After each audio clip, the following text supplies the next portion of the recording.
This episode of the Nerd Corporation podcast may contain spoilers and explicit language. Listener discretion is advised. We are the Nerd Corporation.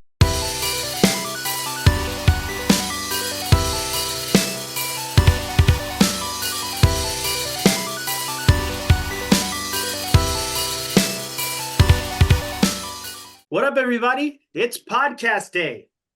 My name is Eddie Lyon, and catch me outside. How about that? How about Jesus that? Christ. With me, as always, is Derek Reese. Me fail English? That's impossible. Your whole right side disappeared just then. It That's alarming. was just gone. Cole Simper. Hi. And Nick Lewis. I don't know. Nothing, though. I don't know.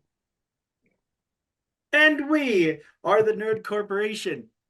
Welcome to episode 191, Top 10 Games of 2023.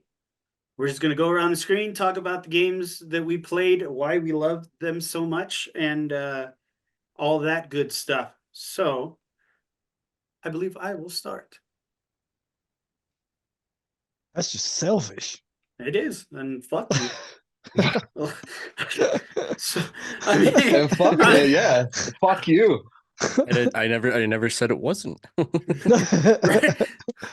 yeah, I'm going first, and I hope you burn in hell. Nice.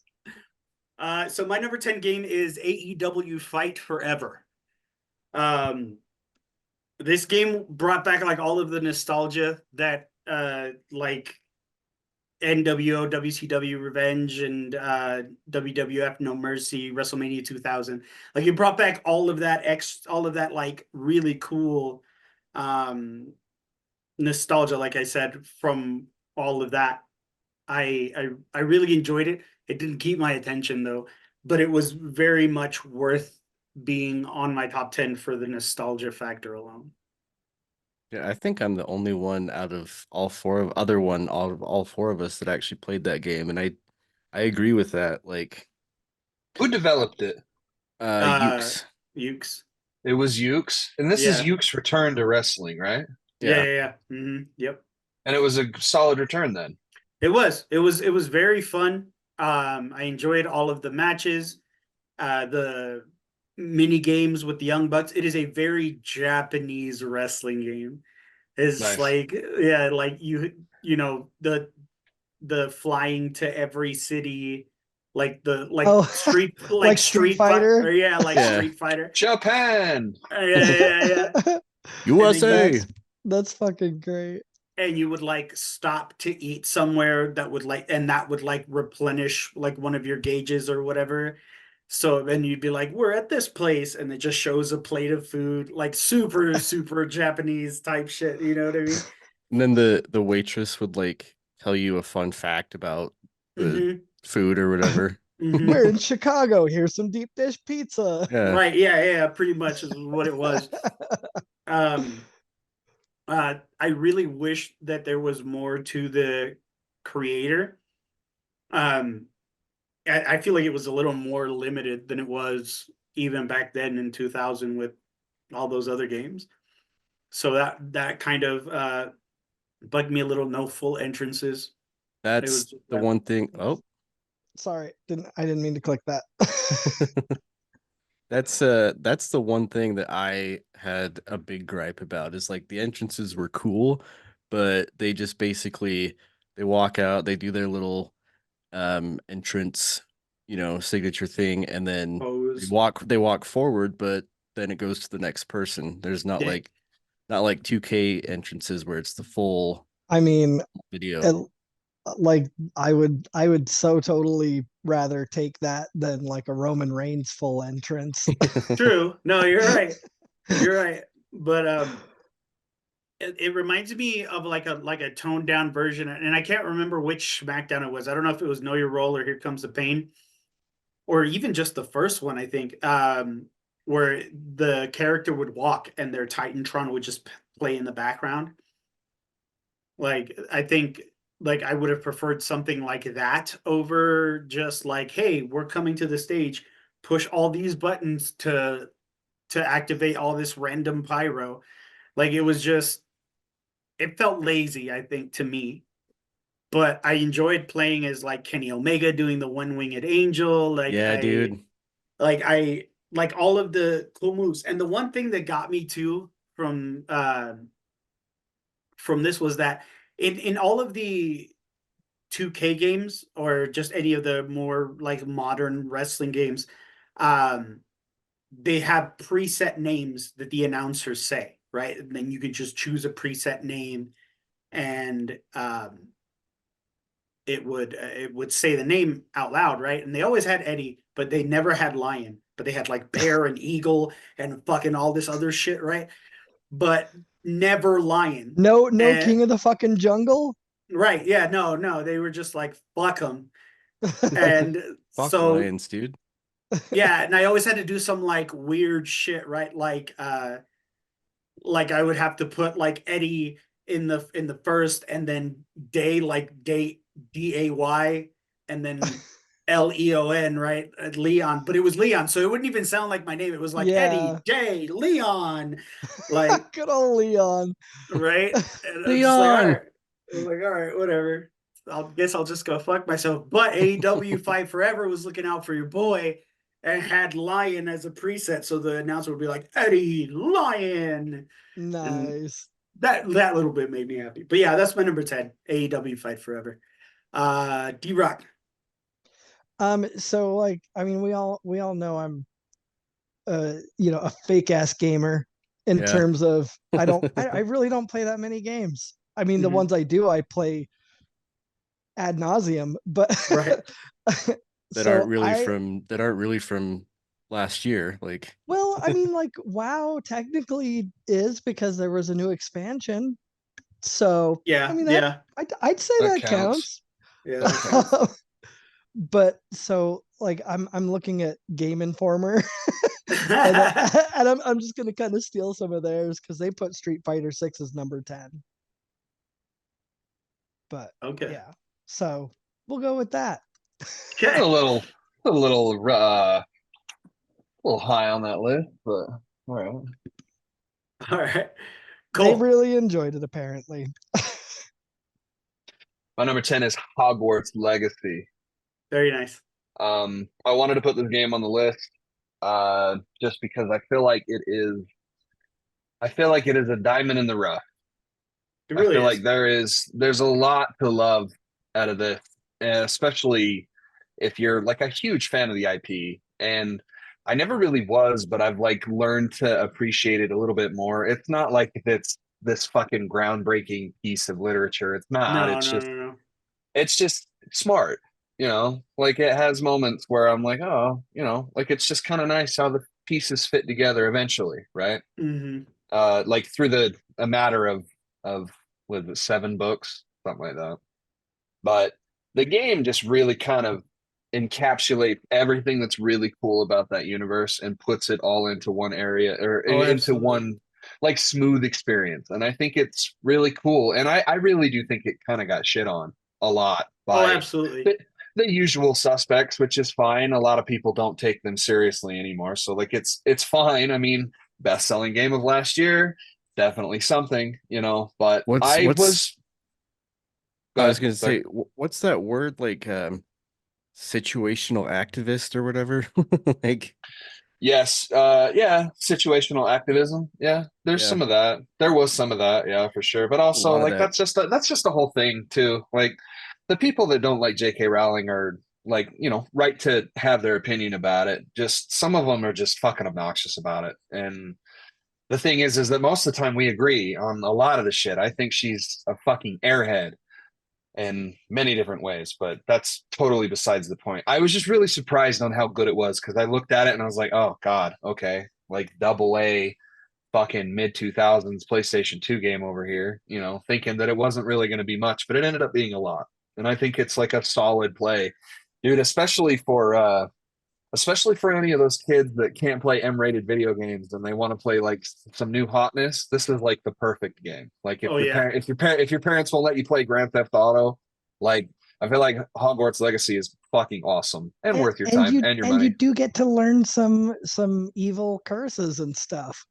So That's just that's like it just kind of goes into like the prankster troublemaker nature of Harry Potter to begin with, you know? And it's just another aspect that's like lovingly recreated in the game. Yeah.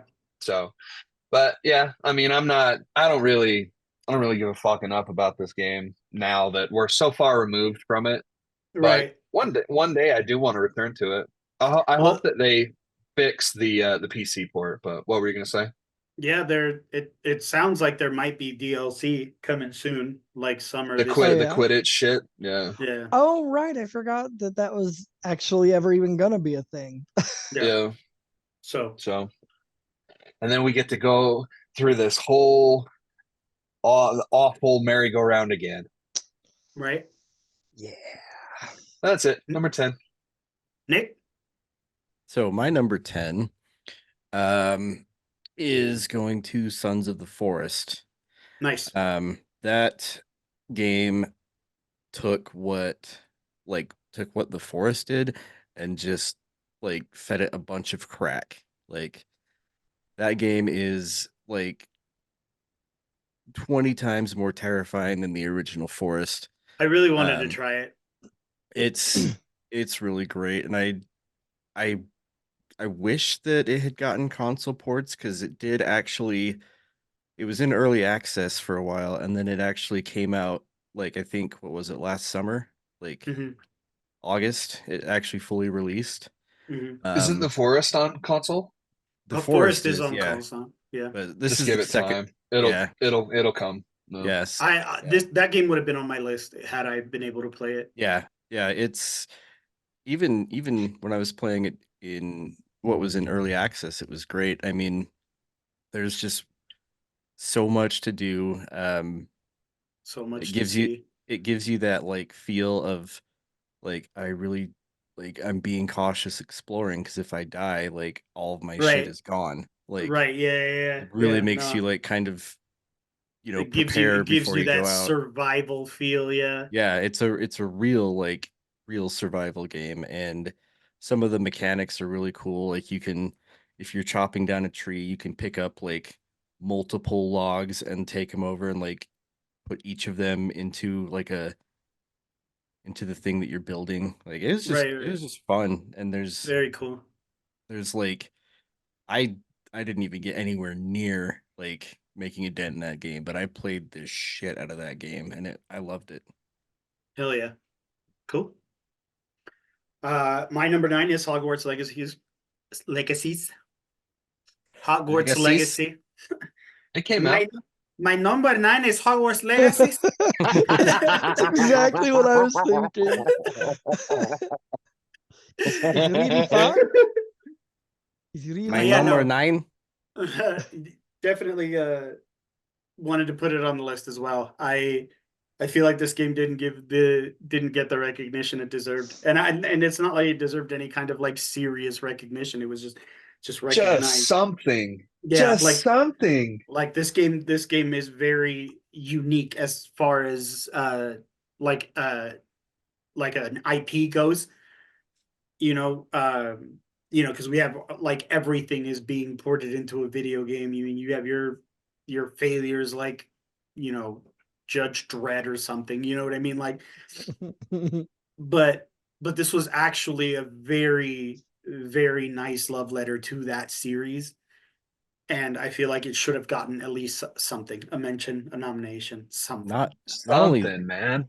not only that, but if you go back and think like every single it's hard to say Hogwarts game without saying but every single game based in that era was like a Harry Potter game. It was like it was Right. either a port of the movie or, Mm-hmm, mm-hmm. in fact, I think they were all basically just like or game adaptations of the movie. Right. And this one, Some of them were okay. Some of them weren't great, but yeah, some of them were fucking bangers, bro. it's Some of true. It's the true. Chamber of Secrets and Prisoner of Azkaban are fucking awesome games, especially not only like the home ports that they had like of like on PlayStation 2 and GameCube, but like they were part of that really cool era where we were getting those, but then we were getting like a completely different game on the Game Boy Advance of that Yeah, game. yeah. It like to even extremes of like completely changing the genre of the game, but it was just based on that. That was like I look very fondly back at that era of games because it was just so cool and it felt like the extra mile. And Harry Potter was like at the forefront of that, bro. Like Oh, yeah. the Philosopher's Stone, Chamber of Secrets, and Prisoner of Azkaban, they all had like a huge presence in video games, and they were awesome games. Yeah, even like the Lego Harry Potter games. Of Those were course, yeah. super fun. You know what I mean? So I had to put it on the list. I even like took one out of this list just so that I could uh, mention it because I feel like it does deserve some kind of recognition. That's just But because you're a real one. all right. That's We're right, sorry, baby. we're sorry you didn't get any nominations, but we'll talk about you on our little podcast here. We praise you. We praise They you. got what they wanted, which was the money. Yeah, So Fuck they J.K. definitely Rowling. and the But marketing. we love you, WB, for doing this. Avalanche specifically. Mhm. The devs, they really got shit on and didn't get any recognition for their hard work. And that's the worst part of it all for me. Yep. So, Avalanche, we love you. Illuminati. Bang! DDP. Bang! Derek, what's next on your IGN list? I was gonna do one for 9. Mhm. Mine is going to be anti Hogwarts Legacy. No, I'm just kidding. No. Um, no, mine is Hogwarts Legacy just because I honestly don't know. Like maybe if once they do bring Quidditch into it and everything, maybe I'll go check it out again. Just because. But like I really, it's not a game like I would ever. At least currently, I don't feel like I would ever get hyped to go back to. Mhm. Same. But yeah, it was such a faithful representation of that world, and it did all the things that you would have wanted and hoped for it to do. Yeah, exactly. And Yeah. at the same time, and I know like not everyone feels the same, but I really couldn't give a shit less about a video game that follows a movie plot. I already watched the movie. I don't give a shit. Like, why would I want to play the game where I know exactly what's going on because I've already Valid. seen it on. You know what I mean? So Valid. like that's one of the things I really liked about it is that it was its own story. Like that was really cool for me. Even if it was just a tiny bit disappointing. It's really kind of boring at parts, but it does get a little over drawn out in some of the stretches of it. But I felt it was a pretty satisfying story generally.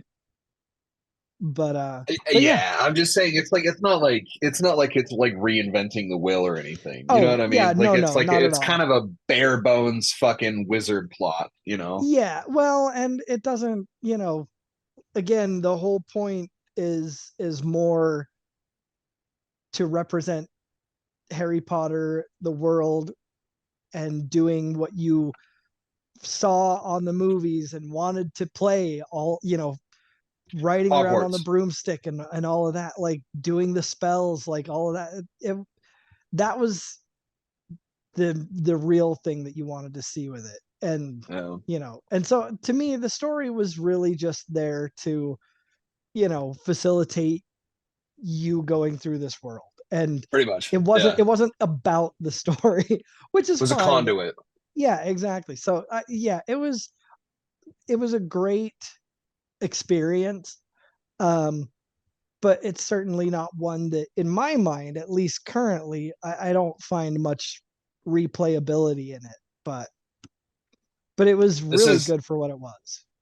This is like a very cozy fall game to return Yeah. to. That's how I look at it, is like, oh man, one of these days, like one of these falls when I don't have anything that I want to play or nothing's coming out, like it would be like the perfect time to just like, not Right. even like really like finishing it, like just popping it in and playing it for like a weekend. That's like the perfect use Right. case for me, just like, and especially like it's like essential, like right after you just get done like watching, like doing a movie binge of watching other Harry Potter movies or something Mhm. like that. It's just kind of like it's Yeah. an accoutrement to the fandom, basically.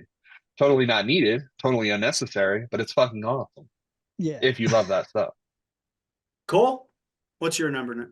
8, 9, right? 9. 9. Number Yeah. 9 is Street Fighter 6. Oh, So okay. I don't have nearly as much time in this game as I want as I want. It's awesome. It's so much fun, and the only problem is that it's a lifestyle game.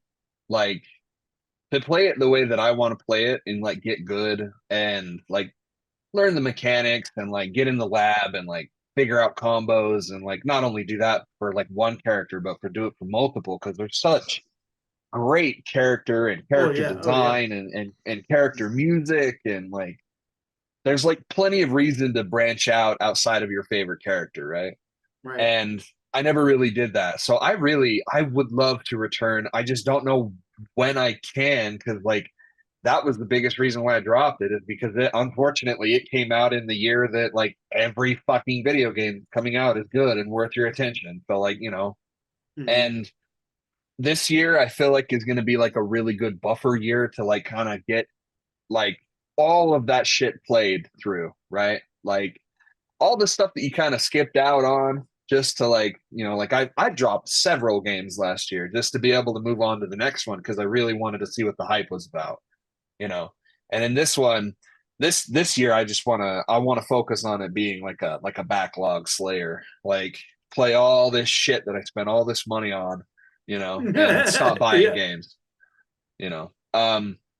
But Street Fighter 6 is fucking awesome, dude. And in every way, it really kind of sucks that we got Mortal Kombat 1, Street Mhm. Fighter 6, and Tekken 8 in a matter of a year, because Tekken 8 is fucking awesome. Apparently Mortal Kombat is too, but I've also heard like the total opposite, where it's like, dude, bare bones, they charge way too much on like the store and everything, like the cosmetic store and shit. And they wanted way more money for like bonus characters and stuff. People are not Yeah. happy with Mortal Kombat 1. They're I not was happy. I was having fun with Mortal Kombat 1. Me too. And then I just kind of just dropped off. I mean, Yeah. I was like ready, bro. Like I was ready to be like, all right, time for another platinum run. Like, let's see how I'm gonna fucking, punish myself for this one. And it was fine for a minute. I got really good with Johnny Cage, and then I was like, "Ooh, what can I buy for him?" And that's when I was like, "You're out of your fucking mind." I was like, "You're Yeah. fucking high. I'd rather spend that much on V-Bucks, bro."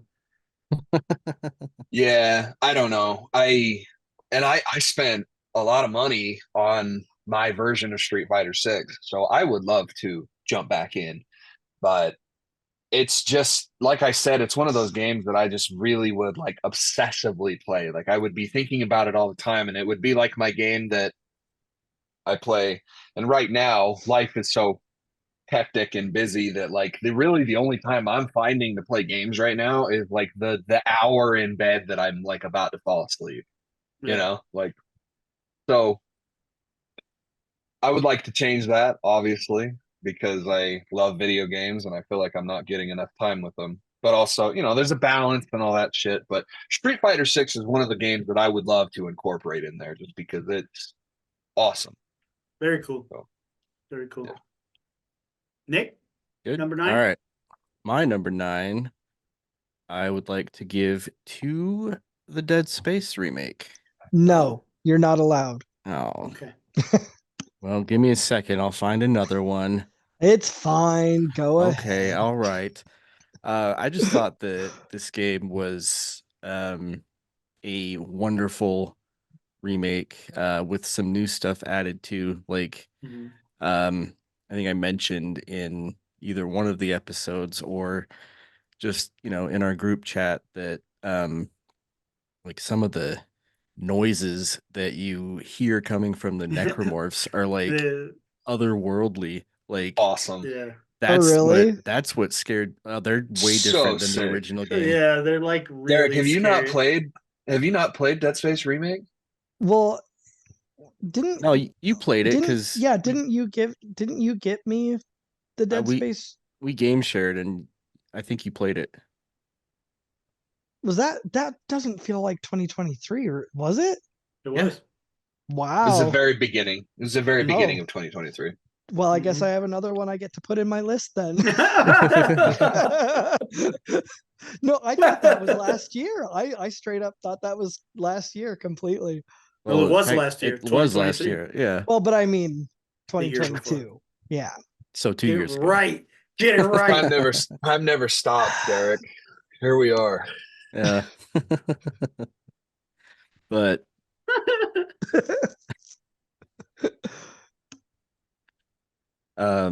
see. Yeah, so the noises compared from the original Dead Space to the remake are like night and day. That's probably what like got me back into the scare factor when I started playing this game again. No, I agree.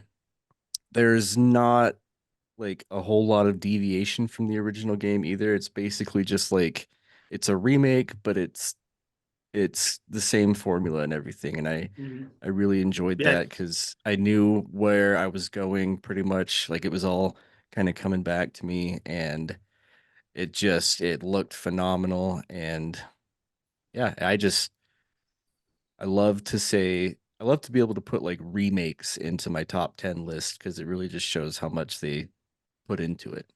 Very much agreed. Yeah. No, that game was really fun. I never finished it, but I really should. I think I agree with everything you said. I thought it was very, very fun, scary, very true to form. Hmm. Really fun game. Yeah. Well, we'll go into number 8. My number 8 is Dead Island 2. I really enjoyed that game so much. Like it was everything I wanted a Dead Island sequel to be.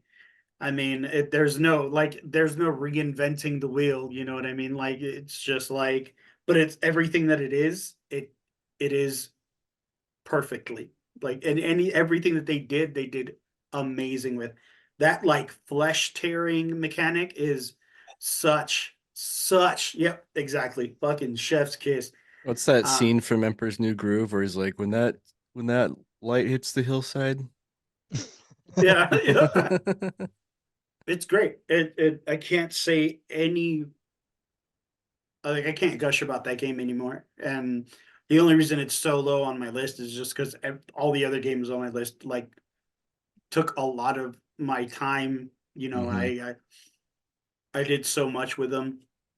But Dead Island 2, definitely. If you liked the Dead Island series, like Dead Island Riptide, and all that, definitely go check this out because it is a gem. It is a gem. Agree. D-Rock, What are we on now? number 8. Number 8. The Um, Ocho. the Ocho. ESPN 8. The Ocho. Ocho. I think right about here, just because it even though it is an expansion, it's not what I would call, I don't feel right about putting it higher. But Mhm. I'll put WoW here. Because the new expansion has been a lot of fun. I mean, I'm to the point now where there's not a heck of a lot of new shit to do. So and the raid was really, really fast to go through and get geared. So I mean that's also kind of why I don't want to necessarily place it, super high. Right. Like the raid's great. It's all been really good and really fun, but like I kind of was hoping that it would stretch out a little bit more, but um they finally this is more of a personal thing, but You know how I like to do the WoW Pokemon. The pets. Yeah. So when they originally had started it, they used a pet charm that you could use to buy other pets and other items to level your pets and things like that. And then, oh, I don't know, a couple of years ago, like maybe 3 years ago, 2, 3 years ago, maybe a little more, they changed things, revamped things, and created a new pet charm, which was going to be the new currency for all of that same stuff. They did not get rid of the old pet charms. And so, but like most of the vendors that you could buy things from changed over to that new currency. So you just had a shitload of this old currency sitting around for reasons. And there are pet trainers who also reward you with that old currency. I haven't checked, but I assume that this updated with everything else. Anyway, like a couple weeks ago, or whenever there was some update that they did. I don't recall exactly when, but they actually converted all of those old pet charms to the new pet charm, and everything's updated now. So now I've got like a fuckload of the pet charms that I can actually do something with. And I was like, yes. So that was right. That was very exciting. I was like, yes. Because I don't go out of my way to read WoW news and things like that. So I didn't even know it was happening. Just all of a sudden I got all of these new charms and I was like, fuck yes. Hell yeah. But yeah, so that I'd go with that for my number 8. Cool. Very cool. Cool. My number 8 is Armored Core 6. So I've never played Armored Core, like any of the games. In fact, I've stayed away because I used to listen to a podcast a couple of years ago that were some guys that lived in southern Utah, and they initially were doing a Final Fantasy podcast where they were like going through and giving like dedicated episodes to each individual Final Fantasy game, including like cool. when they got to the point where it was like spin-offs and stuff. And they had I'm gonna guess like 20 listeners for like the entirety time, like the entirety of what they've been doing. Like still, even to this day, I don't think they have that many listeners, but I found them just because I was extremely bored one day at work and I was looking for something new to listen to. And they had reviewed, they have a separate podcast where they did some Armored Core reviews, and they were not nice to those games at all. They were really, really mean. And it just seems like it was really kind of just not their bag, because Armored Core is fucking huge, bro. The people that love Armored Core are huge into these fucking games, Oh, yeah. bro. Not only They that, go- but they're into like the gunpla and the, all that stuff. That is like 80% of it, because it sure as shit isn't this story. This story is, there are other factors that are just like kind of like Derek said with like the story. It's like it's just kind of there to just kind of prop up the other stuff, and that's really like, I know that there's the one guy named Walter, but I only know his name because of the meme, Walter, put your penis away, Walter. Walter, I'm not that's- having sex with you, Walter. yeah, that, like I only know it because of that. But where this game really kind of shines for me is a good PC port as well. I want to give that shine. It's so fucking here nor there these days. But the mega I don't mean to be crude about it, but the autistic nature of building your own robot is very, very addicting and very fun. Like, and you can get to the point where you're just like completely breaking the game and it's not even fun because you just have like 14 mega lasers that just decimate everything. Right. You can break the game to the point where it's just not fun anymore, but or you could like focus on like having like a balanced build and stuff. And not only that, but there's also PvP in here. So like you can fight other people's mechs. This is a game that like is going to be played for a long time, like a long time. And I can't imagine that it's too expensive to have those servers running. So probably going to run for a very long time. And it's just another one of those games where it's like, damn, dude, like a desert island game. Like if I can't play Baldur's Gate 3 or Tears of the Kingdom or something, like, and I only can have this game, still fine, just because like you can, it's like the Dark Souls of robo building basically, and Cool. which is also funny because it's FromSoft, but it's awesome. I don't really know if it really would mesh with a lot of people, but I love big robots, so I kind of See, I mean, I remember back in the day I played, and I don't have any recollection of what they were, what the games were, but I played a few like mech games back in the day that I was like kind of into, so I yeah. should probably check it out. Pick it up on sale. Like if you can grab it Yeah, for like $30, I would be over the moon about that. yeah. Nick, what's your number 8? My number 8 is Diablo 4. Nice. Ah, So I put a lot of playtime into this game, just mostly because I was playing with like different people never that, played with me, well, Dick. Now you know why. yeah. 'Cause I knew you were gonna make a big deal out of it. Then maybe you should have played it with me, and I wouldn't have made a big deal out of it. God, you nag so much. Nag, nag, nag. Why do you think I don't even play the game anymore? All the nagging. But I just remember like there's a lot of like quality of life stuff that they put into this as opposed to Diablo 3, because Diablo 3 I feel like was a big kind of disappointment when it came out. Like when it came out, it was like I played the crap out of it, but then like the interest kind of fell off after a while. But Diablo 4 was really good. The cinematics in that game were Oh like my bar God. none amazing. Like They're awesome. they were They are so really good. Dude, Lilith is a fucking awesome baddie too. Yeah. Oh, Oh yeah. yeah. I Oh, yeah. love Lilith is Lilith as dope a as fuck. And she That a baddie too, if you're into that kind of Right? thing.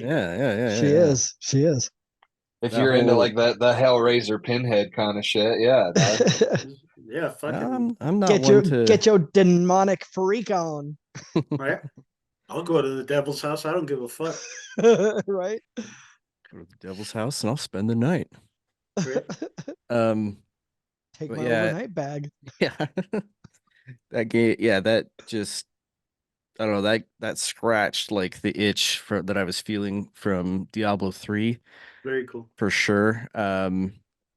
Especially because I was playing the game originally, just I was like choosing all these abilities that I thought were cool, and then it really picked up for me when I started looking online and seeing what like Mhm. builds were there for certain characters. And I had Yeah. started with the barbarian and he was my highest level character. So I looked into some builds of his, and once I like got that, I just like tore through the game and I was like, oh, I get it now. Like I get Dude, how everything plays with it, how every ability synergizes and everything like Mhm. that. That's just when it clicked for me. But dude, that's what I love about the internet nowadays is like you could just go on YouTube and be like, how do I win? How yeah. do how do I get good? And they're like, just do this. And you're like, holy shit. And you have to watch a video where some guy's like, hey guys, welcome back, gamers. Yeah. Welcome back, guys. We're coming at you with another video for Diablo 4. Vsauce here. Right? He's beat off here. Teaches too. But yeah, all the classes in Diablo 3 were super fun too. I know a lot of people that I know were balls deep in playing the Necromancer. In 3 or 4? 4. 4. Oh, you said 3. Oh, sorry, I meant 4. Yeah, I played the Barbarian and went through, beat the game, went into end game. Then I played a little bit through in when the season 1 came out, Oh, okay. and that's about like midway through that. That's kind of about where I just nothing turned me off from the game. I just like Stepped out. other Well, stuff yeah, was there's coming so out, and much. Yeah. I just kind of Right. went, yeah, okay. We should at some point jump on Diablo 4 together and We all should. of us We squat up. we really should. I'm down. Gonna have Super to down. reinstall it, but I just You I just better. noticed that it's not on my list, which is funny because I played the piss out of Um, this game. and I forget, is it crossplay? I think it is. I was gonna say I I think it don't know is. why it wouldn't be. Yeah. Okay. All right. Cool. But yes, And Nick, I also have to install it as well. it's funny because I remember I was proven very wrong because I remember I was gushing about it in the chat, and I remember Cole, you said like, "Oh, it looks like a great game. I wish I could play it." And I'm like, "You can." He's like, "Well, I want it to come out on Steam." And I just went, "It's a huge Blizzard game. It's never going to come to Steam." And And then it came to Steam. it came to Steam. What? Why? And I I don't know. bought it again. But why? Why would they even do that? I don't know. Dude, they just like totally broke their word. They're like, fuck, Yeah. okay, I get it. Just like, I'm gonna guess that it didn't sell very well. Or Mhm. not what they wanted. And so it's like, Mhm. okay, open Yeah. one dam. And Yeah. so but yes, it is fully available on Steam That's- now. And That's so weird to me. it is And- very bizarre considering considering the past, yeah. It is very Blizzard. Yes. Yeah, I was convinced that I was like, no, this is gonna be like, like Hearthstone, like a Blizzard exclusive, but nope, guess not. That is Well, so I don't odd. think it worked. I don't think it worked the way that they wanted it to. No, I don't think so either. I don't think it really did a lot for him. And it They is also kind crossplay. of have. It is crossplay, cool. Yeah. They Go. also have kind of fumbled a lot of shit with this game. Like, community is not happy with Diablo 4 and hasn't been for a long time. And they're obviously a tough crowd to. I feel like the Diablo crowd has been shit on for so long though. Like, going back, like, the you guys don't have phones and Diablo Oh, Immortal yeah. bullshit that they fucking pulled. Like, Diablo fans had it rough for a while, but I do think that this game is good. The foundation is there, and like, Yeah. it's fun as fuck to play. They just need to iron this shit out. They need to give us a fucking gem tab, for Christ's sake. Why is this not there? Why is it still not there? Why is it still not there? It's like little UI things like that where it's like, dude, I don't want to play your fucking game anymore because I go through one dungeon and then I have to go to town and I have to sell everything. And it's like a 10-minute fucking process. Yeah. It's like, and that just kind of sucks. And, especially when you got to do fucking gems on top of it because they're like a whole other thing, And I don't know. I'm waiting for like the 2.0 of this game where they knock it the fuck out of the park and, hey, come and do a new character. We have this whole new story, but there's the old story stuff if you still want it, but like this new expansion is the big Right. shit that, like, newcomers are welcome as well. Like, I'm gonna jump back in there. That's why I bought it again, because I'm like, damn, it's probably never gonna be on sale. I did buy it on sale for like, I think it was like $45, but huge game. I feel like that's worth the price, and I'm gonna play the piss For out of it sure. once they fix it. But Nice. yeah, Diablo 4 fucking rocks, dude. Yeah. Oh yeah. So we're going down to number 7. My number 7 is Spider-Man 2. Whoa. You would. Has those no awards. 7 and on, no more awards. That was gnarly, bro. Awesome. I love it. No, not Of course. really, but it was awful. It was like, dude, what the fuck? Nothing? Yeah. Not a But one. anyways. Yeah, no, we've talked about this game, ad nauseum. We've talked about what we've loved about it, what we didn't like about it. Like I said, when I first started playing the game, I was just like, oh, this is just another Spider-Man game. I'm not gonna invest too much of my, much of my time to it, I don't think, until I started playing those side missions. And those side missions literally saved that game for me. So, short and sweet, Spider-Man 2 is my number 7. And in no way, our shit talking, our criticisms is ever going to levy this game to being anything less than great. It's a Yeah. fantastic fucking video game. Amazing. It is a console selling video game. A lot of Mhm. people waited to get a PS5 for this game specifically, and I don't think they were disappointed. I think it's a fucking wonderful video game, a technical marvel at times too. This game can run at 120 frames on a PS5. That's fucking really cool. Really cool. And Insomniac just is killing it. And Yeah. I just am like becoming more and more resistant towards like these like tropes that we're seeing in like the just for an example is like just like the weird bike riding and shit like Mhm. and there's a place for that stuff. I just think that the game does it too much and of course that's subjective as well. Like I said, it doesn't detract from the game at all because it's really Yeah, just the like a game's side amazing. piece. Yeah. So I don't know. I just wanted to clear that up because I don't think it's a bad game at all. It's just it Mhm. has shit that's just like starting to wear thin, and we need to Mhm. like Mhm. stop doing this in video games going forward. Agreed. Completely agreed. D-Rock, number 7? Game Informer's number 7 Have our is resident Game Informer employee here, Derek yeah, Reese. exactly. Please feel free to send me a check, Game Informer. Super Mario Brothers Wonder. You son of a bitch! That's mine. Well, it's not like Derek's here to kidding. talk Continue. about it. No, I no, know, no. I'm It's kidding. it's mine. That's the I took joke. it. You can't say it now. It's mine. I took it. I played it. Yeah. So I mean, I guess I'll just let you take over then, Cole, and tell us all about the game. Thank you for the introduction. I appreciate it. Welcome, buddy. So, and you absolutely should play this video game because it's awesome. I would love to. I 100%ed it. I loved it. I loved every fucking minute of it. It is, and I'm trying really hard not to use the adjective that I usually use, but it is quite wonderful. I think I think it's the best 2D Mario since Super Mario World from the Super NES. Like Wow.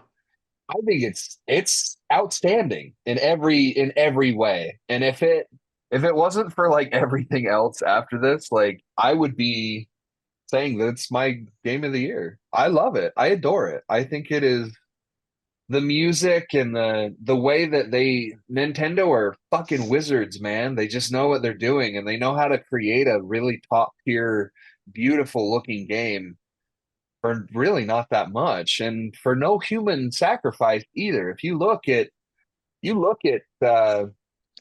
like I'm Nintendo glad because employees, I don't like it when they sacrifice humans these days. well, It's just Well, unnecessary. sometimes it is necessary though. Like I mean, human sacrifice is a little passe. Come on. it's a divisive subject. hilarious. But Go on. the Nintendo Nintendo employees are among the happiest because bet. they just are so well taken care of. And if they need time off, like crunch is not a fucking thing, or if it is a thing, they don't bitch about it. They just are very happy with their jobs, and you can tell because they make banger shit like this. And I'm kind of surprised that Mario Wonder didn't make the splash that it did because it is such Yeah. a high tier video game. And I've heard nothing but good things about Super Mario Wonder, and yeah, like there really wasn't a lot on the radar for it. Well, yeah, because I was gonna say, like, I never really heard all that much about it in general. Like, it's not something that, I mean, even on social media is constantly coming across that, Yeah. is regularly being talked about or focused on or This is highlighted. this is kind of how I felt about when what was the one that came out with Bowser's Fury, was it 3D World? Yeah, That game, I played the absolute hell out of that game. I love that game so much. it was awesome. Yeah. All these Mario games are tip top shape. I mean, There was like a, go ahead, sorry. I was just gonna say I'm probably just gonna have to wind up getting another Switch at some point. Because Or you yeah. could just wait because the new Switch is coming out this year. Oh So really? yeah, you can just, or, because apparently for some reason we have to wait to put an OLED in this new console. So this new console is going to have an LCD instead of an OLED. We're going backwards, you know. So you could just wait and get an OLED for a sweet used price, or you could, it really kind of. Well, yeah, I mean I would probably go ahead and just get a used OLED and then wait for the You new gotta one to come, you gotta get an OLED. It's Yeah. it's not even funny. The difference is massive, bro. Right. I will never touch a non-OLED Switch again. That is peasant shit. It is. We will never, like, that shit disgusts me. I need to have I need to have an OLED forever now. See, for me, the OLED like would be cool to have, but I very, very sparsely played my Switch in handheld mode. So Oh, really? if they made like a Switch Lite OLED, I would buy that just to get me to play it in handheld mode. But I always played mine in console, like docked. Valid. So OLED would really not do anything for me, but I would I get play it. it a little bit more in handheld just to see what it looks You're like. But you're dead to Cole now, but he gets it. yeah, yeah. No, I mean, you could technically plug it into an OLED TV at that point, So it's like you're not dead to me. You're just on life support. It's on a ventilator. Yeah, you have an iron lung, and I only the visit old you like school once ones every that 3 like months. go Yeah. like this, like an Yeah. accordion. Just Totally. Like I'm just laying in the giant like cylinder with my head's poking out. Cole's just asking if we can unplug him at this point. Get this ball rolling. Yeah, you should absolutely play Super Mario Wonder. I loved every minute of it. Cool. Yeah, I'll have to for sure. Is that your number 7, or do you have a number 7? No, that is my number 7. Okay, cool. Nick? Consulting the list here. My number 7, as previously mentioned by you, Eddie, is Dead Island 2. Very cool. I remember when the first Dead Island game came out, and I played it, and there was just something that didn't quite hit right with me. Like I liked the games, but something just wasn't there for me. And then I was like, oh, they have a new Dead Island coming out, Riptide, and it was just like copy and paste. And I'm like, Yeah, pretty much. okay, it was the first iteration of me saying, oh, this could have just been an expansion, like Right. so. And I was on the fence about like buying Dead Island 2, and like I'll do this a lot with like when I buy a game, I'll sit there and I'll just look at games on sale and I'll just like weigh the pros and cons. And I finally just said, you know what? It's on sale. The deluxe edition is on Xbox for like $55. I'll just pick it up. And I Yeah. started playing it and I was just like, dude, I don't know, like whatever was missing from the first Dead Island is for me is in this game. Like everything about it Oh yeah. was incredible. Um I'm playing as what's his name? Is it Jacob? Like the British black dude? I think so. I don't Yeah. remember. He's the guy that I'm playing as, and like his banter is just like Hilarious. perfect. It's great. The DLC is very, very strange. Like it's called House. I haven't played it yet. Oh, yeah, it's not free, I found out, but it came with the game that I bought because I got the deluxe. Yeah, but yeah, dude, the like depending on where you will hit a zombie with what weapon, like if you hit him across the back with a sword, they'll just have this giant gash across their back, or That's so rad. if you hit them in the face with a wrench, like their jaw will just be hanging there by a thread. Yeah. Um, yeah, the weapon crafting, the weapon modding is all back again, but I just feel like it's better, way better than the original Dead Island, and I can't put my finger on what exactly it is that's better, but it just is, and I was blown away by how much fun I had with this game. Very cool. Yeah. I was going to go and buy it, and not available on Steam. So Oh, so you can't play it. Wait, what's happening? Apparently, Cole was in a snowstorm for Why the was it moment. raining? He just I went. think I What don't the know. fuck? I don't know why. I'm do it Yeah, I don't again, know. bitch. what the hell? I don't know what it does. I thought that you There's- I thought you pushed a button because like I not thought available on Eddie- Steam. I thought Eddie Dude. did it. No, I Zoom didn't just do it. Zoom just understands my frustration. It don't knows know, that man. Nick's frustration is fake as fuck. Yeah. I He's want to not play this really game mad. so bad, but I'm not gonna fucking buy it on Epic, dude. Fuck you. I'm not doing that. We'll buy it on your PlayStation, pussy. Yeah, dude. Do it. You won't. I want to play it portably though. That's the thing. Well, you can because you can do that with your PlayStation on Steam Deck. Yeah, That's idiot. true. Well, and not only that, but thank you. Wonderful segue into Portal Watch, where Cole's trying to find a fucking PlayStation Portal update. Portal Watch. Today in Portal No, Watch.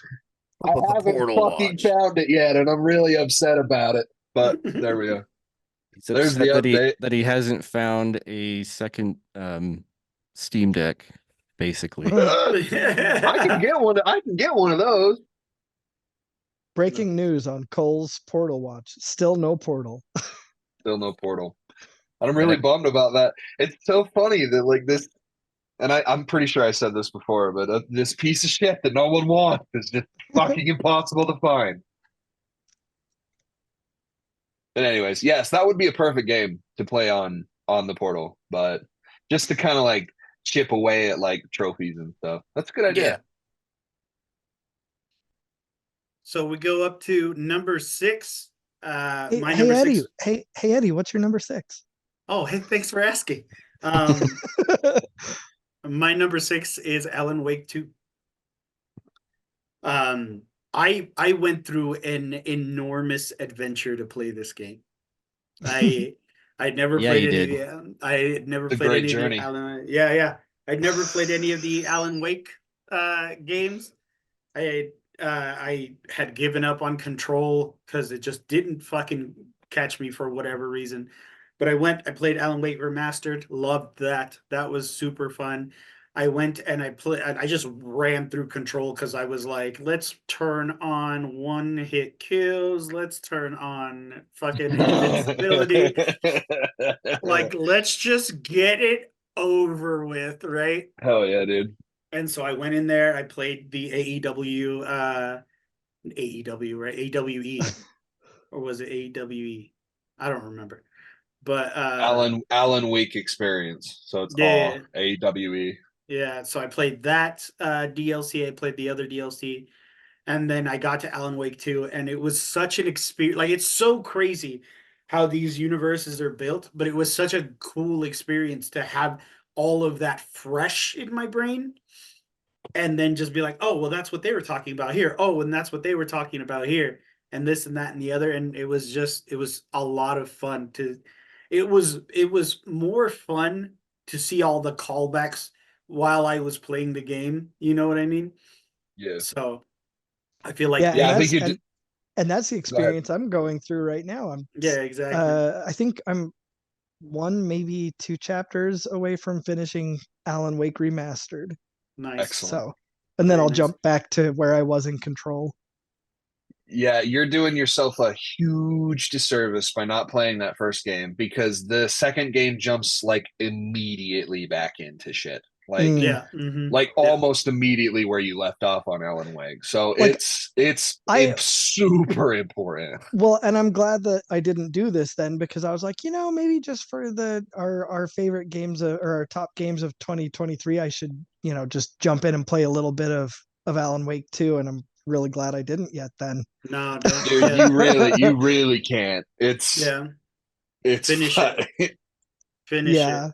There's like 3 or 4 games that you have to play. Like, well, right. not have to play, but like, That are a part of the whole thing. yeah. Yeah, no, it was great. And the music in this game is fucking phenomenal.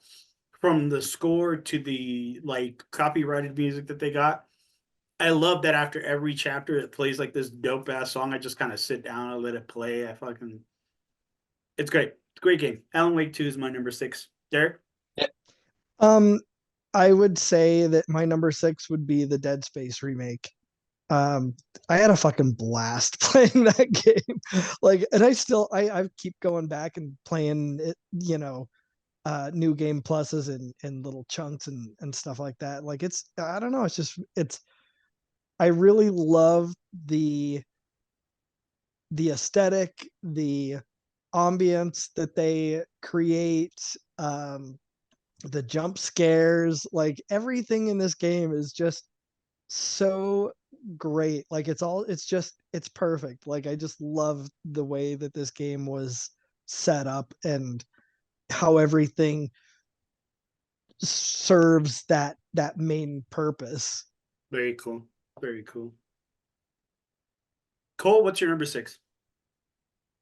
My number 6 is also, well, no, actually, just kidding. One more. Sorry, Derek. I thought we were going to be In tunnel sync brothers again. for a second. Yeah. Tunnel. My number 6 is my number 6 is Star Ocean 2 remake. Very cool. Ooh, nice. I kind of like silently played this last year. I really loved it. I thought it was awesome. The ending is poo poo though. I wonder if I can get it to do it again. I think do too. Yeah. Do it, bitch. How did I don't know why. what the fuck? No idea. I don't know. Maybe it's But like the a ending- weird like MacBook thing. I don't know. I guess I don't know, but the ending to this game was ass, dude. I was like totally expecting it to be and like the like endings to JRPGs are huge and like weird and like you're usually killing God, right? Like it's this like huge fucking spectacle, and this game just kind of ends. And I think the whole appeal of it is to do like multiple endings because like it gives you like 2 or 3 endings every time you beat the game because like an ending is like tied to a specific character. And there's like I think there's like over 30 endings. So and when it goes through after the credits and it's like showing you all the shit that you unlocked, it shows like 4 stamps and like this like ending page basically. So it's like the whole point is to play the game again. And I didn't really want to do that because it also has a fucking awful new game plus where the enemies don't scale with you. They just are their normal level. So you're like level 105 and you're in this like first level, like it's the first area of the game and it's like one hit. And this isn't like a traditional JRPG. It's more like an action JRPG where the first thing that it reminded me of is Kingdom Hearts, like just like kind of a 2D brawler type, but like with like some magic and stuff like that. It's very I almost kind of wanted to say analog, but it's just kind of like it's old and it's not something that we really do anymore, but it's still a lot of fun. And that new game plus just kind of really like stopped that shit dead in the tracks. Like, I guess Well, I'm just see, gonna come back later, I mean, and restart the game. That enemies not scaling thing is also, that also happens in Dead Space remake. But like, I don't know, I found it kind of fun just to mow bitches down. Of course, and I totally agree, but in a way that like you have the upper hand on these enemies now where you know, the beginning of a JRPG, you're usually killing like woodland creatures and shit, you Right, know, like it, right. but they're not pushovers either. Like there's a big old gorilla enemy that's like a boss fight in the very beginning of the game, and just like one hit and it's dead, and it's like, oh, it just kind of No fucks challenge. with the Yeah. flow. Well, it just kind of fucks with the flow of the game because like it's supposed to like battles are these like kinetic thing that lasts like, you know, anywhere between 2 to 3 minutes if it's like a huge fight, right? Or if you like if you've chained a bunch of fights together, and you know, like it's supposed to be a thing, but like when you're just like ending things immediately, and I'm like, oh, okay, so it's just like the next 5 to 10 hours is just, you know, uh we're going into battle mode, and then it's like you know, like the let's go, you know, and then you like run up and kill them, and it's like you know, like it's just like immediate. It just kind of is this like crunched down version of what you were playing before, and it's like, oh, okay, this is just watching the beginning and ending of a battle over Right. and over and over and over again, you know. And I did it for about an hour, and I was like, I can't do this anymore. But the story is awesome. The pixel art is awesome. They did this like HD 2D shit that they've been doing to a bunch of different Square Enix games, like Octopath Traveler, which also came out this last year, was phenomenal and looked great. You know, it's among that type of effort, and I really recommend it a lot, especially if you can catch it on sale. But it's really cool to see these like older games kind of live in a new light. And Star Ocean 2 is like way overdue. The Star Ocean games in general are like way Dude, overdue. that Star Ocean Second Story is easily one of my favorite games of all time on PlayStation. I played that game so much, and Yeah. I don't remember the ending, you know, not being great in the original one, so maybe that's like a an update or something. But when I saw that it was getting a remake, I was like, bro, I've been wanting this for a long time now. So I still need to play it, but Bro, it's fucking awesome. And I don't know if he listens anymore, but a guy I used to work with, shout out Ricky, he's actually the one that told me about it and like showed me the Steam page and everything. And I was like, dude, I'm so fucking in. This looks great. You know, it looks awesome. And I had no idea until he told me about it. So, Very cool. uh, yeah, number 6, Star Ocean 2. Nick, what's your number 6? my number 6 goes to a weird little gem that I found. Um, when did I probably like in December? It came out in November. It's a game called RoboQuest, and I'm trying to think of how I came across it. There was a game that I got that I wasn't really feeling, and I think I refunded it. And I was looking on this store page because I had these credits, and every day I'm checking like, let me see something on sale that I want to play. And they're like, "Hey, check out this roguelike shooter." And I looked at it and it was on sale for like 18 bucks. And I'm like, "Oh, it's perfect. I have like $20 in credit." So I Nice. bought it, and I've just been obsessed with it. Like it's I don't know if you've ever played any roguelike shooters before. Um, there's another one out there called Gunfire Reborn that's really fun. But you're basically you start out at your little base camp, and then you know you get to open a chest that gives you a choice of 3 different weapons, and then you go through, you kill your enemies, you move to the next area. Um, if you die, you keep all the perks you earned, but you have to go all the way back to the beginning. And there's like a big boss at the end of every level, and just the there's different classes. Like the commando class has a rocket that you can shoot out, or the engineer has you can like have up to like 3 drones come out and fight with you. But it looks gorgeous. It kind of has those what I don't remember what the term is for it, but like those kind of Borderlands-esque graphics. Like this cell shaded animation. Yeah, Cell that's the one. shaded. Yeah, I'm looking at it right now. dude. It's so fun, and I convinced my buddy Drew to check it out because it's on Game Pass, and like he was playing it while we were all on a Discord call just hanging out, and he's like, dude, you were right about this game. It's fucking awesome. So Yeah, Oh, yeah.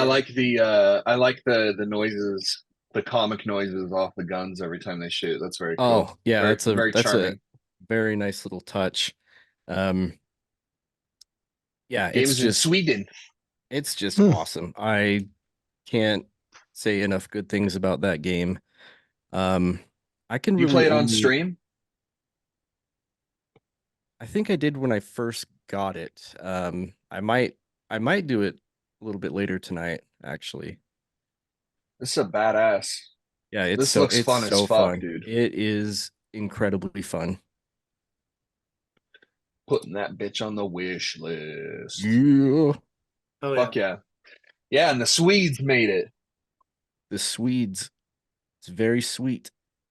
yeah. Goddamn Swedes. Right. There's, Before we get there's two things I can't stand in this world.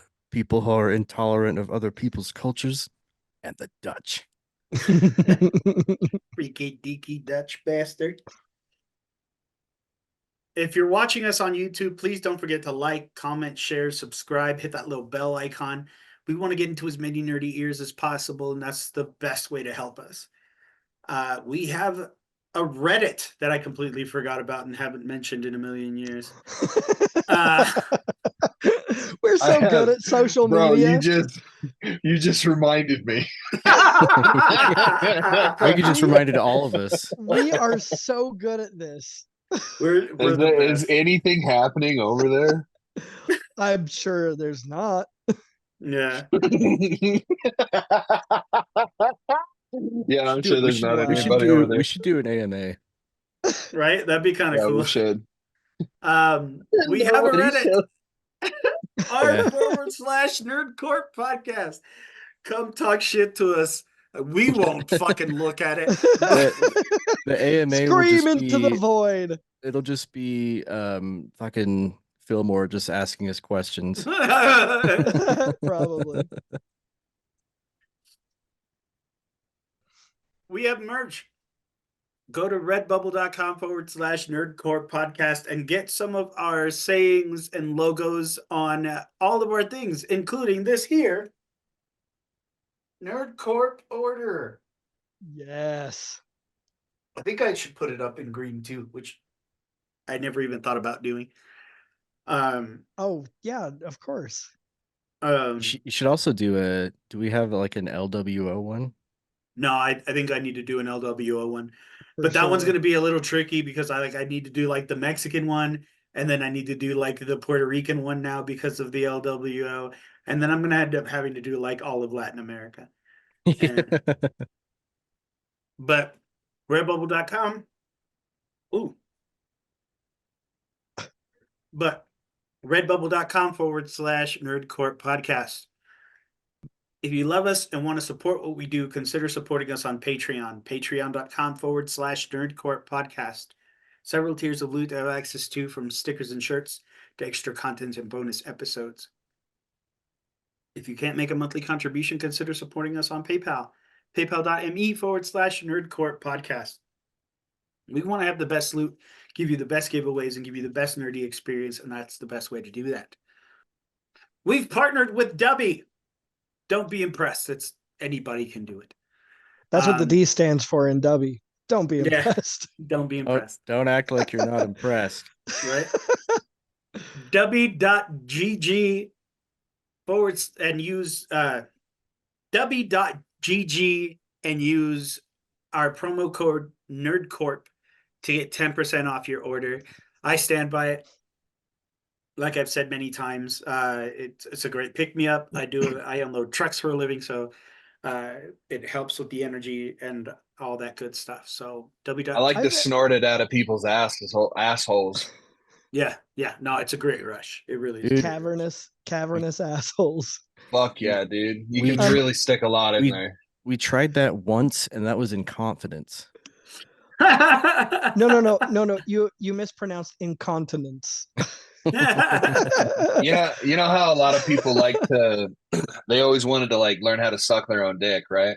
Well, I learned how to snort a line of Dubby off of my dick. I'm Yeah. actually really proud of it.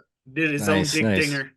Did his No, I own did it dick with ding- I've been sponsored by wanting to, Dubby. I've been wanting to try that stuff, but with just having the one job in the household for right now, like I'm strapped. So now that Misty will be working again, we'll have our two incomes. So hopefully things will be a little less tight in the Well, we coming actually get a future. pretty sweet discount too, Derek.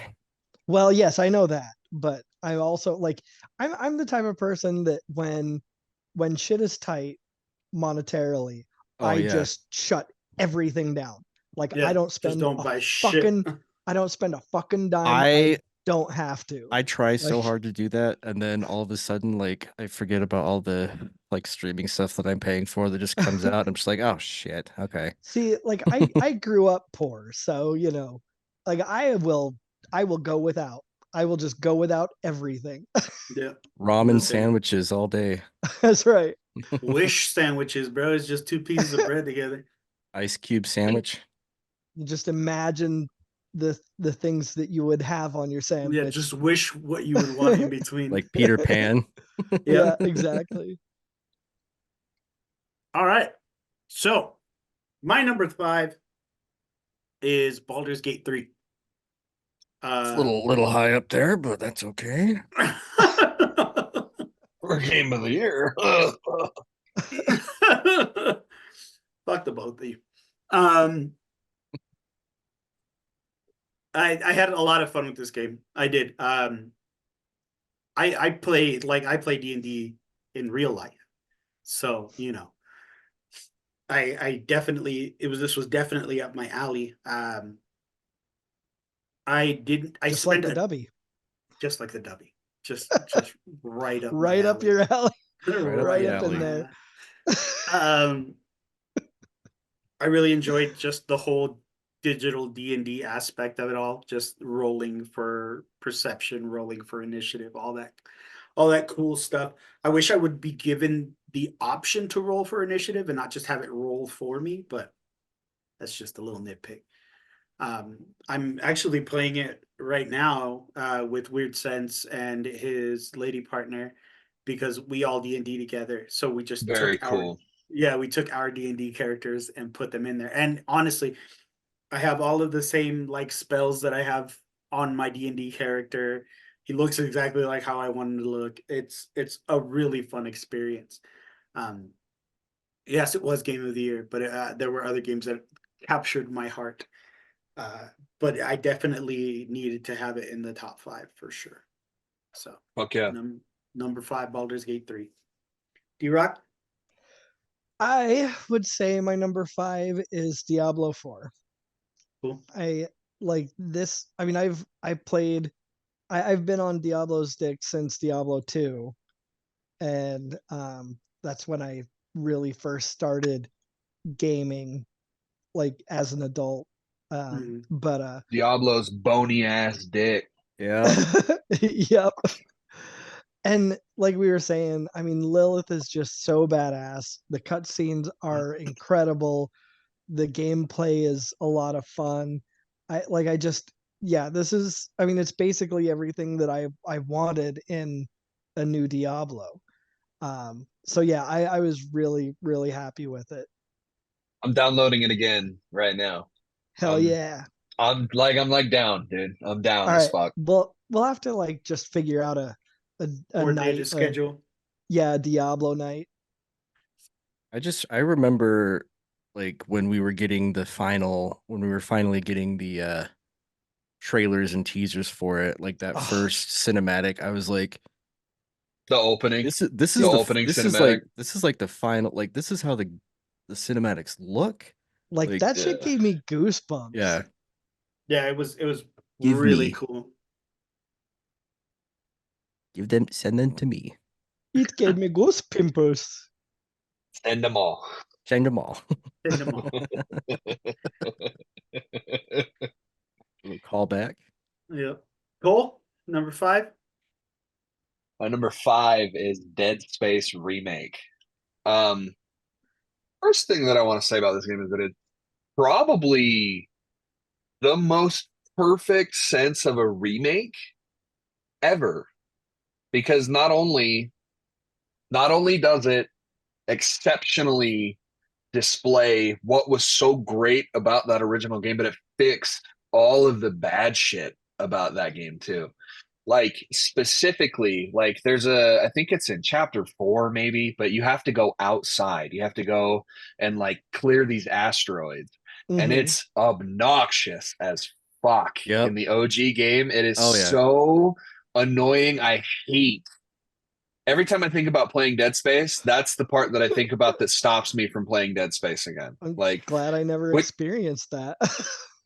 it's just annoying. I mean, it's fine, and it's Like, over in a what's- matter what of was- like 30 minutes. It's just like the zero gravity movement was bad, and there's also that the whole like the and it's in the remake, but it's the like the when you go in to like fix the aiming for the auto right. turrets, and that was, I don't know if you can back me up here, Nick. That was the hardest part of the entire game. It was fucking awful. I Dude, can it sucked absolutely so back bad. you up. Interesting. And like I replayed 2008's Dead Space I think at the beginning of last year on my Steam Deck, and still holds up. I think it's great. But that part is fucking rough, dude. Still to Yeah, this day, just so I bad. did a quick run through of it on Steam because I think I don't know if all 3 of them are on Steam, but I know that They first are. one at least. What are they? Okay. Oh yeah, I'm Yeah. looking at all 3 of them right now. Yeah, I went through and played it. It was really cool to just go back and play the old one and just be able to be like, yeah, 120 frames. This still looks good. Fuck yeah, dude. Are they Yeah, going to it's- remake the other ones? Or That seems to be the plan. It seems to be, Okay. but also at the same time, like they it seems so open-ended that they could go the route of remaking Dead Space 2, and if they do, my dick is going to be real hard. Real hard. Just I love Dead Space 2. I'm in the minority of people that say that Dead Space 2 is better than the original because I love the characterization of Isaac Clarke. I think he's such a fascinating character. And it was before this like obsession with like trauma and shit in storytelling. Like, because now it feels like traumatic characters are kind of a dime a dozen in any yeah, like story. that's the Even like norm. it's kind of like the comedic thing now too. Like Yeah. it's very strange. But Dead Space 2 was doing it back when no one really was doing that. And it was really cool and it stood out a lot. Like the whole psychological aspect of Dead Space 2 is fucking awesome, dude. So I hope that they do. But, you know, and I hope that they do it justice the way that they did the first game justice, because and just like kind of keep everything intact. There's no cut content. All of it is there, including new story stuff that fleshes stuff out. That's what I say. It's like it's the perfect remake, dude. It's like should be like the definition. And in fact, there's a like in the dictionary, like there should be a picture of fucking of Dead Space remake. But and there's also a lot of people that widely consider it to be better than the other high profile survival horror remake that came out last year, but we will get to that. Dead Space remake is fucking awesome, and right now you can get it for next to nothing on every console. Bro, I bought, don't know why, I'm gonna guess it was a typo that like no one fucking fixed, but on Xbox you could buy the deluxe version of Dead Space remake, which is a $90 video game. It was 97% off, and I bought it for $8. Damn. Like Jesus. for some reason, if you wait, you know, that was obviously a Christmas sale, so it's probably pretty steep. Well, But, you know, the standard version is on Game Pass too.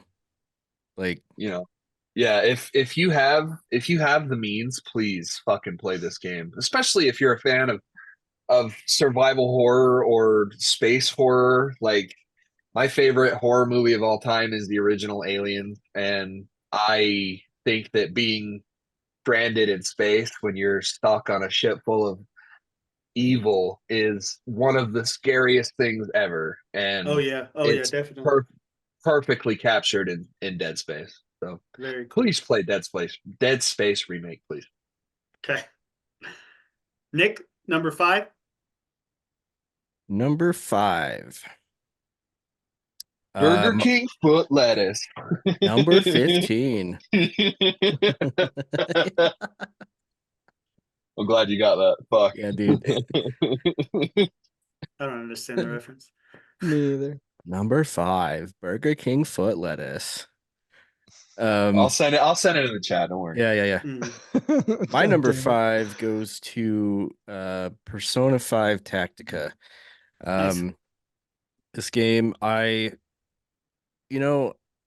I would have had the money, I would have bought both this game and Persona 3 Reload like straight out, but they're both on Game Pass, so I can just play them. But Persona 5 Tactica is just like I don't in the timeline, I don't know if it's after Strikers or if it's like because it takes place like right after 5, kind of like Strikers does too. But Who fucking cares at this point, dude? yeah, Like, yeah, who fucking cares, dude? There's not gonna be a Persona 5 2. Like it's no. you know what I mean? And like they've been doing this shit for a long time where they like with the quest games and everything like that, Persona or Q, sorry. They're called Yeah. Persona Q. Yeah, it's just it's a and I don't mean to like I'm not bashing on Tactica because I think it's actually really cool and it looks like it's a solid game too. Oh yeah. But it stands on its own on how its quality. Like it seems like it reaches that quality bar that Persona 5 is known for. But I think it's so funny how Atlas is just oink, oink, oink, Yep. oink, oink, oink. This fucking Persona 5 train has got to end, bro. These characters, they got to go. Like I adore Persona 5, and that's why I'm like really enjoying Reload because it is Yeah. so fucking different. Even though they've splashed up like the UI quite a bit, it still is distinct and is different from 5. And Yeah. I know that like 5 is a huge deal and a big money maker, but man, Persona 6 cannot fucking come soon enough because No. and I'm really glad that Tactica is good because if it wasn't good, then this opinion would be a little bit more vitriolic because it's like, oh, look at the garbage, like Yeah. I don't really want to call Strikers garbage, but it's like next to garbage, like it's good and it has story and stuff, but it's just like it's a fucking what are they called? A Musou game. Like Yeah. the Dynasty War, Dynasty which Wars. is Yeah. fine. It's just like you know what it is, and it's hollow and shallow, like which sucks. But Yeah. and that's just like the total antithesis of what Persona 5 is as a whole, because it's like this immaculate JRPG. So it's like when it almost just kind of feels like you're just like pulling down the quality when you do all of these. And of course, this is a fucking tangent because it has nothing to do with Tactica. I've heard wonderful things about Tactica, which is, good. Because if it wasn't, we'd have a problem. I was like, oh cool, because I love those tactics games. Like I You like the beat Mario and Rabbit games too? yeah, I had them. Like I had them both and I fucking loved them. But like I beat Fire Emblem Three Houses like into the ground. Like that game I played through 3 different times for each house. Like I could not get enough of that game. Just the It story of rocks, that dude. game, the characters, and there's that aspect of it in Tactica. The animation in Tactica is probably one of my favorites. It's like next to that like chibi style animation. Yeah. The animation scenes are like really, really, really crisp. Um, and then the tactics, like overall, because I'll play you put like an already established IP like into a tactics form, and I'll suck its dick. Like I'm there for it. Um, I love it. I haven't finished it yet though, because Reload has come out, but yeah, there's some new characters in Tactica. The story is kind of, what you'd expect from a Persona 5 game. Like you end up in this other, world and you have to go and fight these different rulers of these different weird little kingdoms. Um, but overall, like I think it's a great game and it's on my list mainly because it's Persona 5 and it's tactics, but there's just a lot more to that game that should be loved. Have you played P4? Yeah, I have it on Steam. Have you like finished it? Not all the way. I have like a good chunk of time put into it though. P4 fucking rocks, dude. Yeah. But I've added this to my wish list because if you're saying it's good, I will check it out. And deck verified, so that's always a plus. There you go. There Nice, you go. nice. All right, so down to number 4. My number 4 game is The Finals. This game is a lot of fun. There's really not much to say about it. I mean, you play. It's just one of those multiplayer games where you pick up an object and you take it to what's called a cash out. It's just like a little tower, and you have to defend it while your money cashes out, and the person with so much money at the end of the round is a winner. It's kind of like the objectives, I would say, like from like Rainbow Six, like disarm the bomb or arm the bomb, Mhm. combined with like the incredibly fast-paced gameplay of like Apex Legends. Like it's a Mhm. fast game. Oh yeah, it's super quick. Like Yeah. you really gotta like pay attention. It's like one of those games where you have to just kind of be in that zone. Yeah. Uh, it's like I said, it's lots of fun. Lately it's been like super sweaty just because it's dropped a lot of its player base or whatever. But I put money into the battle pass, so I'm still playing.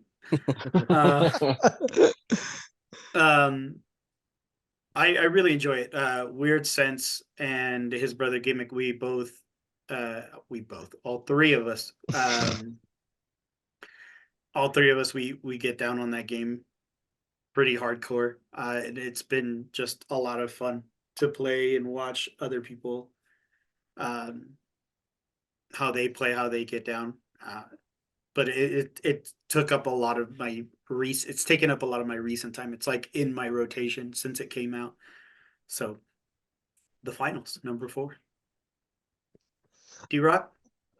My arm doesn't look like an arm. It just looks like some random. It just looks like weird- a bigger extension of you. Well, You at look like a one point, cut out in Bethesda the middle. character. yeah, at one point you were just ahead for Stop a little. I was like, oh, all right. Which Yeah. reminds me of back when we were playing Fallout 76. 76. Oh God. I need to get back Um, on that game. Yeah, I need to too. So Game Informer has Resident Evil 4 remake as its number 4, which sounds like a conspiracy to me. I mean, Resident Number Evil 4, 4 Resident was Evil number 4, 4. Illuminati. Right. And that's actually on my list that I am going to be playing, but it's after the Alan Wakes. So like I have it downloaded. It's just I'm going through Alan Wake first, and I'm gonna get Gotcha. that, all the way through Alan Wake 2 if I can. If I Very can cool. just go straight through, and then I'll be doing Resident Evil 4. Get it out of the way. Yeah. Get it out of the way. Yeah. You're gonna wanna save the best for last. Well, okay, fine. Cool. My heart hurts a little bit, but I know. That was a jab at you, Nick. But Cole, yeah, so that's what's- my number 4. Cole, what's your number 4?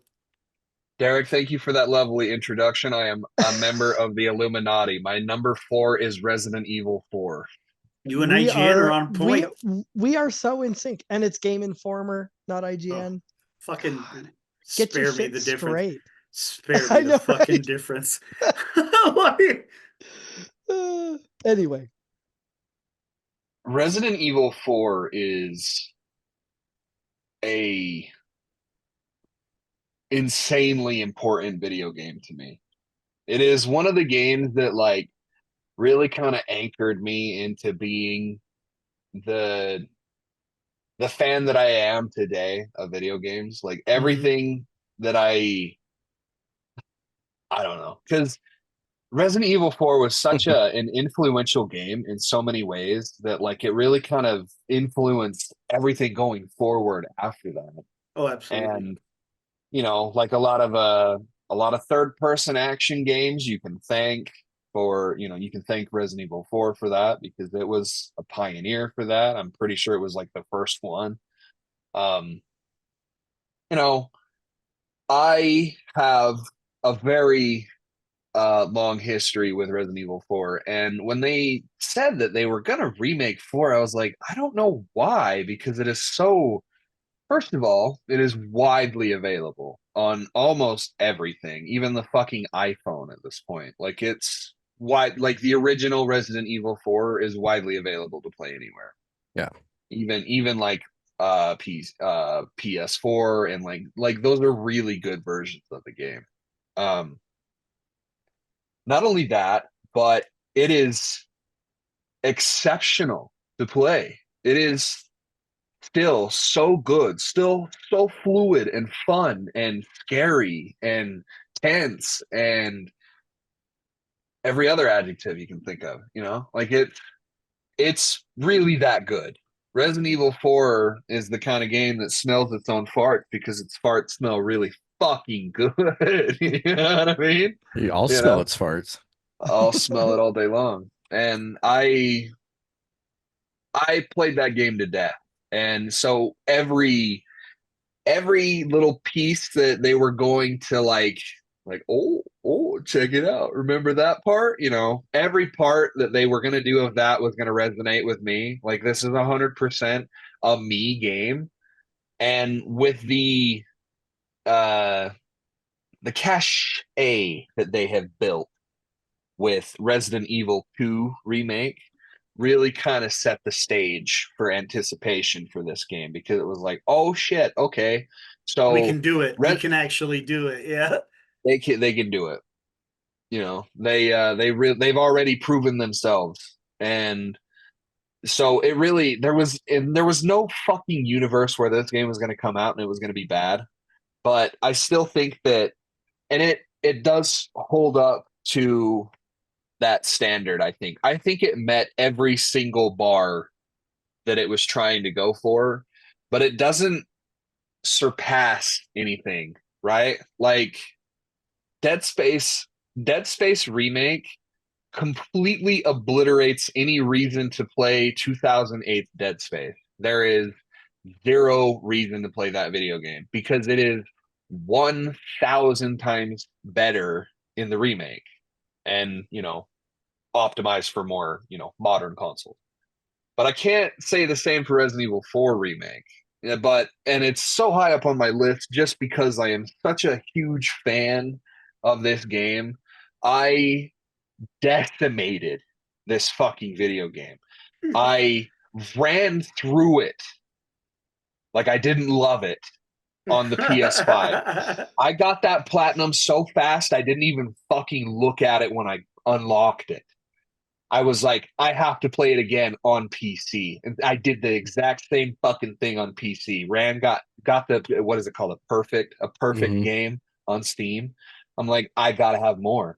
I adore it. It's awesome. It's so much fun. It's scary as fuck. It's like it's crazy that it like still does this thing where the original did it too, where it's still so scary, but then it like evolves into just not being scary anymore because you have this like kind of relationship with the game. It's hard to explain, and it's like a video essay type of talking point. So I guess I really shouldn't make it at all. But it's phenomenal in every way, but it doesn't climb the height that I like. That sounds negative too. I don't know. It's just like but like what more can you expect from it Right, too though? right. Like it so, and it's in no way a criticism. I can understand if people were like disappointed with it. Like in any way, you know. Even though it's like if it's like some bullshit reason, like it wasn't fun to play or it was too hard or whatever, some lame ass Right. reason, Right. obviously I'd have an issue. But yeah, it's yet another video game that like totally demands your attention and your money, in my Cool. opinion. Very cool. Nick, what's your number 4? My number 4, let me just double check, goes to Sea of Stars. Very cool. Sea What a of cool game. Stars is essentially it's essentially Chrono Trigger without the art. Like that's probably the easiest way to describe it. And if you haven't played Chrono Trigger, then fuck Fuck you. you. But yeah. But You no, don't chew this Big Red, then fuck you. yeah, you don't play Chrono Trigger. You. No, this game is everything about this game is just incredible. The art style, the gameplay. My favorite thing is the battles, like the mechanic where if you have to perfectly time like trying to block the attacks. Oh yeah, yeah, yeah. The two characters, I always fucking forget their names, but the ninja chick and the chick with the staff where they have the like her moonerang where you have to Oh yeah, where you have to like time it. time it. Yeah, that's Yeah. a dope move. And then she's got the poison kunais that you have to time. Hmm. Um, but just oh, and the music in this game, I think it's the same guy that composed music for the game The Messenger. Oh, If you okay. remember that game, that game had a No, I no? don't think that. No, it's Yasunori Mitsuda. It's the original. It's the composer for Chrono Trigger. I thought the guy did Messenger too. Let me. To the Googles. We don't want to be spreading misinformation. Yeah. I remember that being like the main reason why I bought the game is because it's Yasunori Mitsuda. Uh,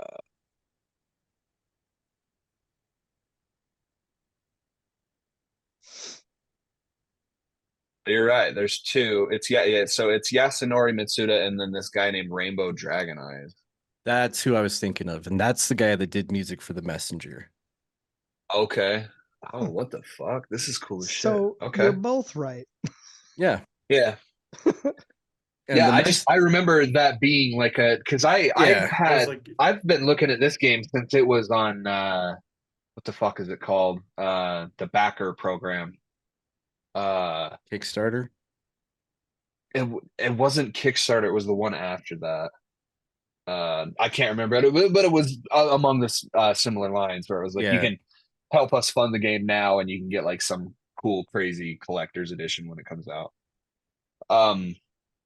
Been on this game's nuts for a while, but that was which is funny because I haven't even played it. But yeah, Yasunori Mitsuda is a fucking G, bro. Like Chrono Trigger's, you really, and you won't because it's really not interesting to anybody outside of me. But you really should like look into the documentaries that were made about Yasunori Mitsuda about how he created the soundtrack for Chrono Trigger and how he was like a battle sound designer and he was like fuck this is not what I want to do. I want to be a composer and like camped out in front of his boss. Like it's like a huge feel good story, and I want to support him in any way possible. And Sea of Stars, I've heard, is phenomenal. Like the music is so good. It's really, really something else. Um, yeah, I'm a pretty good.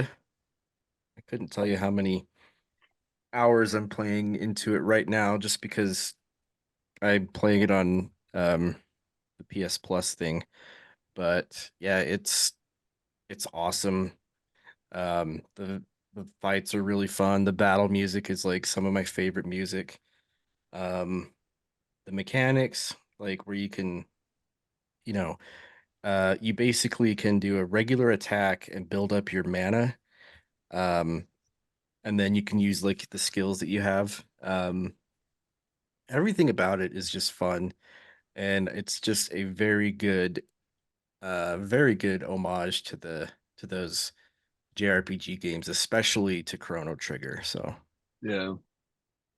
Very cool. Very cool. Number 3 for me goes to Dredge. Um, I have to like even now, like that game just has this like really charming nature to it, and it's funny to say that about a game that's so very Lovecraftian. You know what I mean?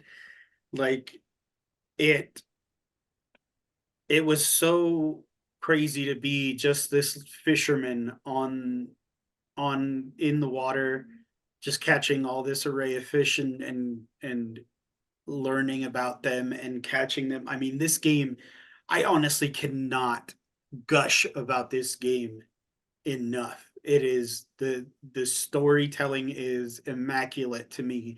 It is visually so simple but so wonderful. And I honestly, this game is amazing. It is nothing short of amazing. I definitely recommend it if you haven't played it. It's a cheap game too, I think. It just $17 right now on Steam. yeah, so good. So good. I can't talk about this game enough, but Dredge number 3. D-Rock? So Game Informer's number 3 is Spider-Man 2. Oh, They've got it way up there. yeah, they do. Yeah. way up the alley. Exactly. Yeah, no, they like gush about it, and then they say like um it's narrative wise the weakest in the Mhm. series, but the story still packs an intense Whoa. emotional wallop, is what they say. Go on. Go on. What is it, Say boy? it. Out All with right. it. Out with it. No, All no, right. no, no. I'm okay. No, come on. Come on. Cool. Very I'm cool. just I've heard that a lot. I don't know And why. it's true. It's true. Narrative wise, the game falls a little flat. It's not a bad story. It's just like we said before, we're not fucking bashing on the game. It is Yeah. not a bad story, but compared to the games before, compared to Miles Morales and the first Spider-Man game, those stories were amazing on their own. Mhm. You know what I mean? But it almost tries so much to tell both stories. Like I guess that's where it falls flat, is that it tries to tell both of these stories and make it into one, where it just it they I don't think they succeed. Both stories are There's still like not enough of a focus on either Mhm. one. Right. And you know, the both of their stories are good. It's just where was the magic from Miles Morales? Where was the magic from Mhm. Spider-Man 1? 2018. Mhm. And you could almost say, since there was Spider-Man and then Miles Morales, that Spider-Man 2 is Spider-Man 3, and they have it in their number 3 spot. I'm just saying. I'm Whoa, just dude. saying. Right? Well, Spider-Man 3 Bang! is a very real thing. No, I know. Oh yeah. Oh That yeah. definitely happening. Don't mean to shit on your Oh I bet God. Fred. So if they were really gonna follow the pattern, well, I'll get to that later. Never mind. All right, Cole, number 3. I will be brief because so much has been said about this game already. I thought it Baldur's was Gate because you're in your 3. underwear. He'll be I brief. will be in briefs. It was a very physical bit. I'm sorry for the listener. But, yeah, it's Baldur's Gate 3. I think it like pushing games forward. I think it's in terms of like uh usability and vastness and dialogue and storytelling and quests and the way everything just works together. I think it really pushes us forward. I think that like this is one of those kind of games that like people look at for inspiration, and the next 10 years of game dev is going to be focused primarily on all of the, you know, the super spectacular bits of Baldur's Gate 3, which is crazy considering like, bro, it's so funny that you have dev members from teams that are like from EA and Activision saying that like it's unreasonable to make a game like Baldur's Gate 3. Like I'm like, what? Like Why? the budget for Baldur's Gate 3 was minuscule compared to some of the budgets that you guys have, and Larian Yeah. Studios is not big. They're No. not big Yeah. by any means. Mm-mm. And the other thing is too is like I love this huge spotlight that's on Larian right now because they fucking deserve it. They've been killing it. They've been killing it with these games for years, and they are finally getting some recognition. That's, you know, it's just the fact that they work on CRPGs, that, you know, computer RPGs that like no one really likes to play, unfortunately. Like the majority of people would like to play something, you know, easygoing on the, you know, on the couch with a controller, not a fucking mouse and keyboard. And, you know, but Baldur's Gate 3 is slowly changing that, which is something to be noted because it is, I feel like it's a huge cultural shift. And I never finished it. I actually kind of borked myself. I guess I missed a lot of really important side quests and shit in the first part of the game. Like I completely missed them. So I'm like critically under leveled. And the game was like, hey, you're about to go into Act 3, stupid under leveled. We do not recommend that you come in here like unless you like level up. You dumb bitch. You stay out. You stay out of here. There was also something very, very cool about just like, I'm not looking up anything. I'm just playing this fucking Oh, game yeah. until Yeah. I get frustrated. And there was a couple of times, like that one guy that I told y'all just to push off the fucking building, or there's this one boss fight. Hours, bro. Hours of my fucking life gone because I'm trying to just get past this one fight. And I'm like, please, Reddit, God, just tell me what to do. Me. Show me. Show And me they're the like, way.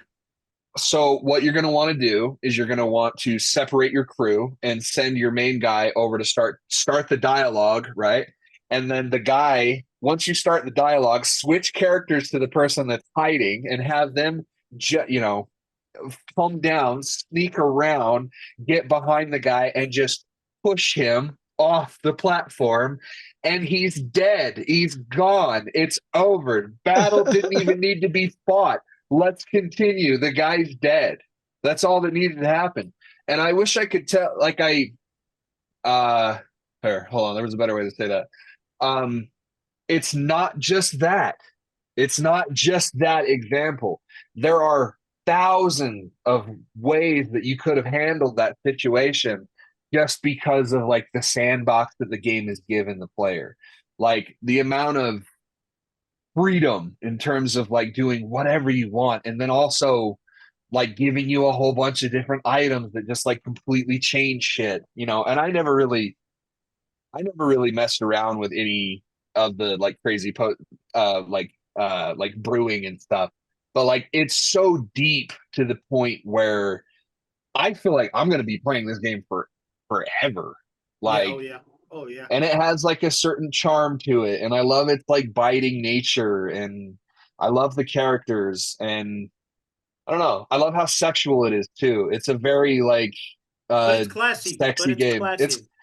It's classy until you get the fucking bears, you know, like Hey, you can fuck bears in a classy way. Like you can do you can do anything with class. Just take them a glass of wine, maybe some candles there's and nothing some classy flowers. about fucking Winnie the Pooh, bro.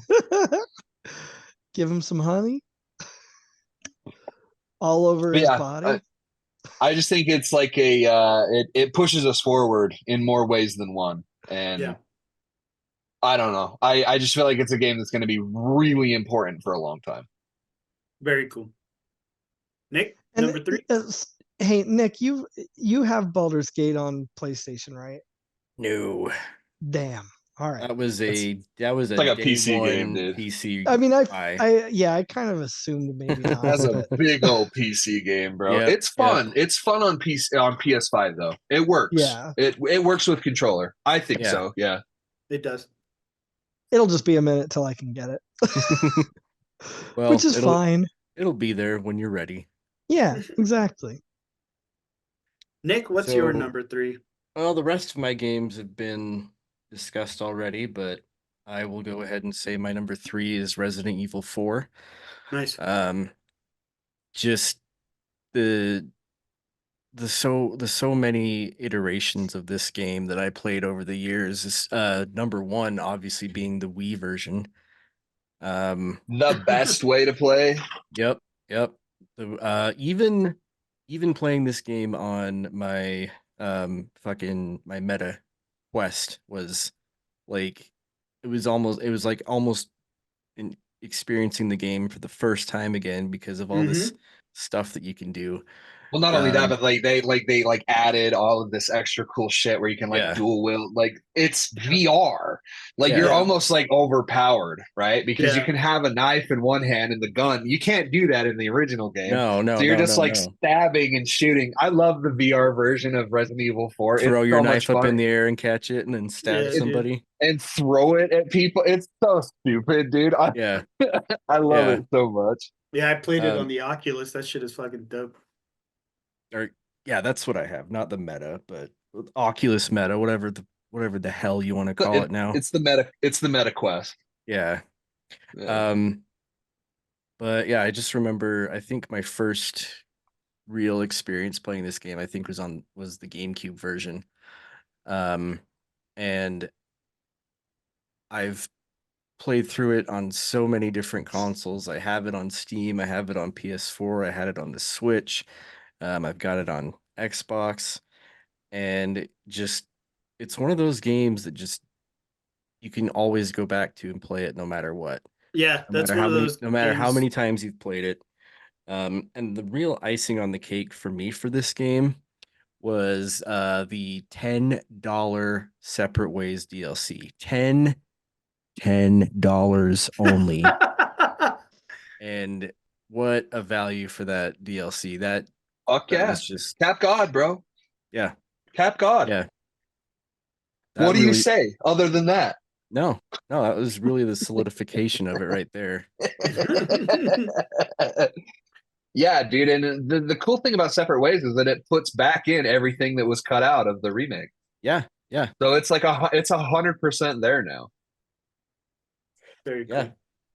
Very great, very good DLC, just all around great. Hell yeah, brother. So let me probe you a little bit, in Yeah. a non-sexual way, but also in a sexual way. Do you think the next remake is 5? If I had my way, I would do Code Veronica Code Veronica? Yeah. because that's Yeah. Cool. probably my favorite Resident Evil game of all time. Dude, the one Resident Evil game that needs a remake more than any other is Code Veronica. Yeah. Code Veronica's cool, bro, because it has like so many moments that are like exclusive to it. Like I think about the the stupid fucking scene where Claire like drops her gun. She's like being held at, I think it's at the beginning of the game where she's It's in being the held at like opening. It's in the gunpoint, opening cinematic. Yeah, and she like she like drops her drops it, gun and then goes drops down. with the gun and Oh starts yeah, shooting. Yeah, she shoots the gas tank or whatever. she was on her Jason Statham shit right there. Yeah, Right, for real. I don't think you're far off, Nick. I think they might actually do it. I I think they would might be actually. I would be over the moon if they did that. I think they're going to do that, and I think they're going to do Zero too. Nick, you can't Ooh. jump that high. Yes, I can. I think that there's a world. I think there's a reality where they do both of those before they do 5. Ooh, Like okay. I really do. Like those are two critically, especially Code Veronica, are like really obscure titles for Resident Evil that have like super important lore stuff in there. So Dude, Code and Veronica is crazy hard at times, like because it's still using those. I mean, I love the game to death, but it's one of those god awful tank control games. Um, and if they remake it, my only stipulation is that is that They the use other the side RE engine. character, well, that and Steve is not so much of a bitch in the remake as he is in Code Veronica. Steve is rough, bro. That's kind of where I'm at with Code Veronica, where it's like there's a lot, bro. There's a Yeah. lot wrong with Code Veronica, where it's like it's not gonna be this. It's not to like to maintain why people love Code Veronica and to remake it for modern audiences is going to be a fucking. It's going to be a climb for sure. A Just very big because undertaking. it is so weird. And yes, characters like Steve that are like, dude, totally not gonna vibe with modern audiences at No, all. Like, no. holy fuck, that guy's like got like rapist vibes. Like So he's why really don't they just replace him with Steve from Stranger Things and everybody will love him? or from Blue's Clues. Yeah, That's dude. the other Yeah, thing yeah, too. yeah. There you This is very scary, kids. go. All right. We're stuck on an island. That fuck. Can you help me That's and Blue awesome. get off the island? What's that, I kid? just got A zombie. I just got bit by an old man. Would you like to see? And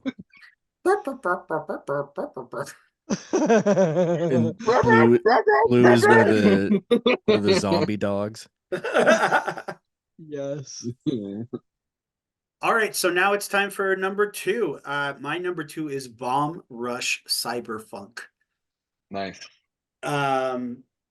Talk about running games into the ground. I fucking flattened this fucking game. I mean, the nostalgia of it all. Like, I mean, Jet Set Radio Future, I swear, I think we had to get another one because I was playing that game so much. I mean, just You broke it. Yeah, just the nostalgia, the music, the fact that you can use like skateboard and BMX and all that was just so cool. Like it's so cool. It was like I was seeing looking through my Steam library. I'm actually staring at that game in my Steam library right now. The original Jet Set Radio. fucking love that game. Love that game. There's actually going to be like a there's like this grouping of games that's going to be revived on Yeah, dude. Xbox. Fucking Crazy Crazy Taxi, Taxi, Jet Set Radio Radio. Fury. They're Oh, remaking them. They're Yeah. remaking these games. yeah, no, I am like I will sell a kidney just to fucking get money to buy myself an Xbox to get those games because those games are peak nostalgia. This whole list has just been how I feel about games apart from more than like anything else. Like how these games made me feel is how I like made the list or whatever. Yeah. But Bomb Rush Cyberpunk is to me is a nostalgia masterpiece. And shit, I think fuck, it makes me want to play it again, honestly. But yeah, my number 2 is Bomb Rush Cyberpunk. You rock? So we have got Baldur's Gate 3 as Game Informer's number 2 Number spot. two. Okay. I think they put Spider-Man 2 in number 3 and Baldur's Gate 3 in number 2 just to like throw us Switch off it the up. scent. Just to Throw us off on. the scent of the Yeah. trail. Yeah, Yeah. they were like, shit, they figured it out. But yeah, so they've got Baldur's Gate 3 in there, which like we mentioned before, I mean, I definitely want to play. I definitely need to, but you know, it'll take me a minute to get there. For sure, for sure. And then yeah, if you do get it, let me know, dude. I'll jump in there and play with you. Oh yeah. The Yeah, the absolutely. co-op is seamless, bro. It's Yeah, really it is. good. Fuck yeah, dude. Yeah, no, yeah, I'll definitely let all of you know when I do have it. We'll jump in there. Cole, number 2. My number 2 is Legend of Zelda: Tears of the Kingdom. I was waiting for it. Zelda is another just super important game to me. Not from any kind of nostalgic.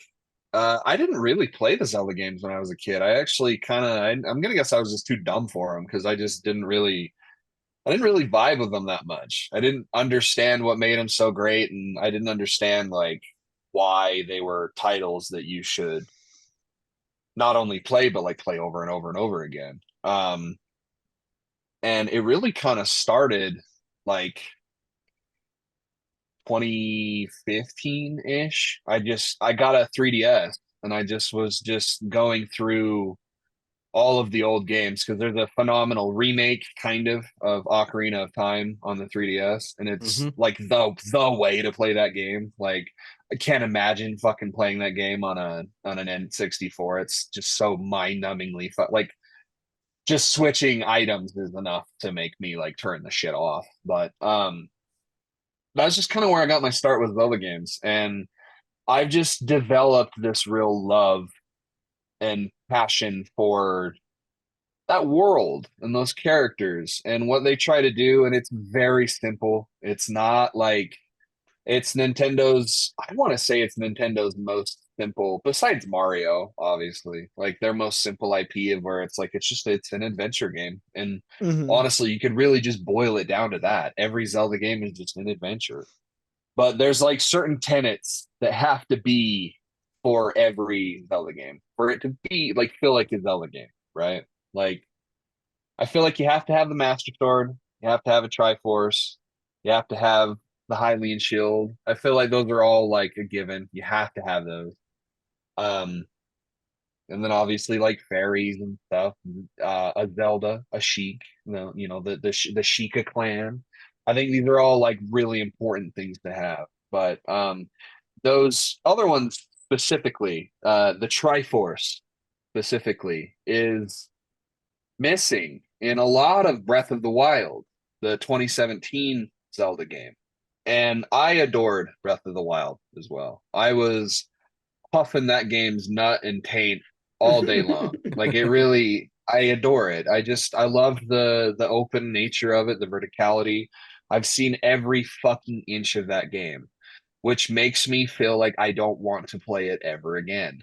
Right? Like Wow. I've tried so many times to restart Breath of the Wild, and I just never really get that far. Just because I've been there, I've done that.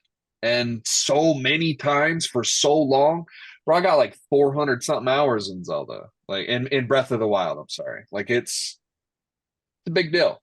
I loved that game a lot. And Tears of the Kingdom, I knew was going to be great. I knew was going to be, there's a certain bar that Zelda games always kind of reach. Even the smaller games like Link's Awakening, like the remake that came out a couple years ago. Great. They're Yeah. phenomenal, and just that Nintendo seal of quality, basically. And Tears of the Kingdom really kind of snuck up on me. Like I wasn't really paying attention to it because it was obviously a game I was going to check out and I was excited for. But I didn't want that like, and it's what I'm doing with games now, where it's like I don't want that anticipation because I just get like obsessive about it. Like I'm trying not to with Rebirth right now, but like fuck, oh my god, Rebirth is less than a month away. Holy fuck, like so. Uh, Tears of the Kingdom really just kind of snuck in and if it wasn't for my number one, this would be number one for sure. Just because of just how much Zelda like really means to me. And I know I really didn't talk about the game at all, but I don't need to really, because if you know what you're getting into, which is, if it wasn't for Baldur's Gate 3, it definitely would have gone to Zelda. Like and that's also another reason why I think like the Baldur's Gate 3 really kind of pushes us forward, is because it's being looked at as even better than like Zelda is like one of our S tier properties that we have in video games. Like they are fantastic video games. And it's crazy that like I wonder if they like hate that. I wonder if they hate the fact that Baldur's Gate 3 like kind of snuck up and like totally stole all the shine away from that game. But also it's not a very the Switch is stinky and gross and underpowered as fuck, so the game really kind of struggles sometimes, especially when you're quickly going between zones. Like there's three different zones: the sky, the ground, and underground. Like it's huge and it's massive. And the ending is the best ending to a Zelda game ever. Ever, ever, ever. No fucking question. No, oh my god, it's so fucking good, dude.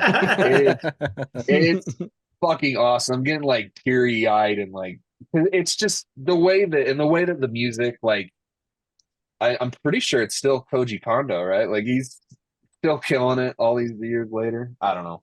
But it's another one of those Switch games where it's like, man, I can't wait for Switch 2 because it's probably gonna fucking run it better than regular Switch. Hell yeah. But yeah, that's it. Number two. Nick, your number two? My number two is something that should not really come as a shock to anyone. Alan Wake Rusty 2. Asian beauties. Yes. Yes. Knew it. Damn. My whole list my whole honorable mentions are just all of those like sex games that pop Foreign up. games, yeah. Try not to Sorry. come. Which, by the way, are ridiculous. And I'm guessing if I go to my store page right now, there's going to be one in the new releases.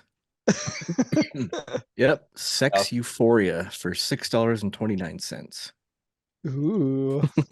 It's crazy how many of those are on there. Disgusting. But in all seriousness, Alan Wake 2 is my number two. I remember the first time playing the original Alan Wake on the Xbox 360, and I was absolutely enamored with that game. I just remember thinking like this is like it's like I'm playing like a Stephen King novel. Like it was just the Mhm. narration in that game. Oh yeah. The movement in that game is a little off, and it's still a little off in the remastered version, which I'm gonna give them a pass because it was Yeah, just a I mean, it's an remaster, old but game. yeah. It's an old game. Looks great though. And then, having played Alan Wake, American Nightmare, which is I don't think there's a way to play American Nightmare unless you buy it on Steam or have an Xbox that still has that game installed. But Yeah, I'll probably just Yeah. have to grab it on Steam. yeah, it's just it's a full game, but it's more of like an expansion to the Yeah. Alan Wake game itself. But and then just seeing all of those worlds like come together in Alan Wake 2, especially like Control.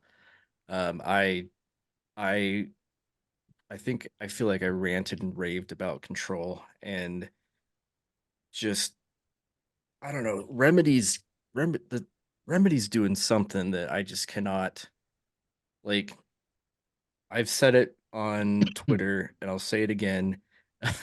I feel like Sam Lake is turning into the Finnish Kojima. He's almost there. He's Well, almost there. not only just with the games, but just like his demeanor. Like when he was in the dance number in the Game Awards himself. I'm like, that's something that I feel like Kojima would do, you know? He's quickly becoming a auteur, Yes. which is, Kojima is always kind of known for his quirky taste and his weird approach to game development. But what elevates him towards authorship is just the fact that he puts up and shuts up. Like he Yeah. puts out a fantastic product. And Sam Lake is quickly becoming I like Sam Lake a lot, even though I would like a little bit more of a refined approach to anything going forward. Like just kind of tighten stuff up. Like let's Yeah. not everything has to be so referential and fucking goofy, It's you know? it's funny that you mentioned that because they did do a update for Alan Wake 2 to make like those jump scares that I remember you complaining about before I played the Yeah. game. They kind of they pulled them back like a lot. Really? So I Interesting. feel like, yeah, I That's feel weird. like they made the game less of a They- horror game. They They do heard. listen to our podcast. They Yeah. listen to me specifically and only me. Um, But I love those games. I love the game series. Um, there were a few. I don't think I had any like actual big, huge gripes about Alan Wake 2. Um, minus I still haven't platted it because my God, the Yeah, stash yeah. boxes, dude. Like I had to shelve the plat for a bit because I'm like, there's so many, dude. But I love all of the in the remaster of Alan Wake. Like I love all of the little TV spots that they do, like the there Twilight Zone TV there spots. are a few of those in Nice. Alan Wake 2. Not Not like not the like Welcome to Bright Falls TV spots, yeah. but you get these TV spots from these two guys that are like I the love big those main guys. guys in the That's town that cool. you're in. brothers. Yeah, dude. Yeah, there's They're two like- Hell Danish yeah. dudes in the middle of fucking The middle of the Pacific ups- Northwest. It's just upstate No. Washington. Yeah. That right But- there, that like live action aspect of Remedy games is like exclusive to Remedy. Nobody does that. Yeah, Nobody does Yeah, and that. I It's love like that. Yeah, it's like a Remedy like kiss. It's like And- a signature The Yeah, thing. the icing on the cake for me for Alan Wake 2 was so in Control, there is a part in the game that's known as the ashtray maze. And while you're going through that part in the game, the band, the old Gods of Asgard, is just playing this fucking banger of a song. yeah. And That song is Old so Gods dope. of Asgard are actually Poets of the Fall. It's like their alter ego. So, and Poets of the Fall, I have been like super into lately. Like they're just really good. And then in Alan Wake 2, they come back and just put on this. If you watch the Game Awards, they did that song in real time as a performance. But Yeah, that was super dope. I love that song so much. And that part in the game, I was just like, I was trying to like focus on the song, but I kept getting attacked by people, and I was just like, get out of here. Fuck I want off. it. Yeah, exactly. But I just both of those parts in Alan Wake 2 and Control were like just I was just like sucked in. I fucking love those parts so much. Very cool. All right, we're reaching the. I just disappeared, right? We're It sounded like you were starting a truck, bro. Like, So we're reaching the end of the list. This is our number one. These are the games that we loved the most. These are the games that speak to us the best. My number one is Ark Survival Ascended. Wow. the Vin Yeah. Diesel game. No, this is not Vin Diesel. This is Survival Evolved, just with like quality of life upgrades. Yeah, but now Ark is just like inherently Like when you think of Ark, you have to think of Vin Diesel, right? Like Yeah, yeah, that yeah. that Vin Diesel fucking skin people. Too, Skin Beeble. too Arc, too furious, too Arc, too survival. Oh my Get god. his ass on top of a fucking Tyrannosaurus Rex and just, He drifts it like, that's so funny. Like, why? Why? These bro, dinosaurs are family. right? So I was not a fan of Survival Evolved at all. Not one fucking bit. I don't know what it was about it. I didn't like it. And I enjoy survival games. But my relationship with survival games is super like weird because I'll enjoy them for like a week, 2 weeks max, and then I'll jump off completely. I don't know what it is about this one, but it has taken up the majority of my time since it released. Like it is the first game I go to. I'm like, all right, gotta go feed my dinos, gotta go craft some more shit, gotta go pick up some new resources. I play with Weird Sense. Weird Sense bought a dedicated unofficial server for us that he pays monthly on. And so we Damn. just Holy shit. yeah, no, like, and we get in there, we're like, all right, cool, we got this, and we need that kind of, we need to go tame this kind of animal to enter this kind of cave.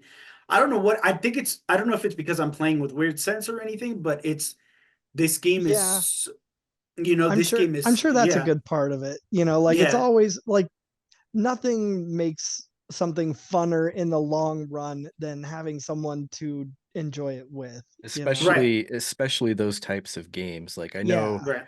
right, this game would have been on my list, but I'm gonna have it on my list for next year though. Because Pal World is essentially, I know it gets a lot of shit for being like Pokemon with guns, but it's more along the Arc gameplay aspect. yeah, So yeah, I yeah. and if you're playing that with people like I've been, then there's just you just will play with your friends for like hours. And Yeah. Right, I feel like right. Eddie, if you could play Pal World, then you'd be on that shit so hard because of Arc. Oh yeah, absolutely, absolutely. Arc has been, and it's crazy because we've gotten to points where we lose everything.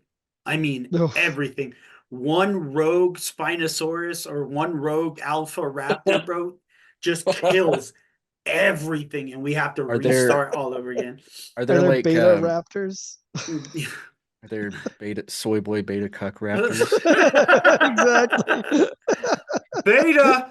Uh, Do you guys get like Beta. your bases rated and stuff by like well, random and so we tried to do the PvP thing, and it was just yeah, it was just a bunch of sweaty ass. It literally is like yeah. Rust with dinosaurs.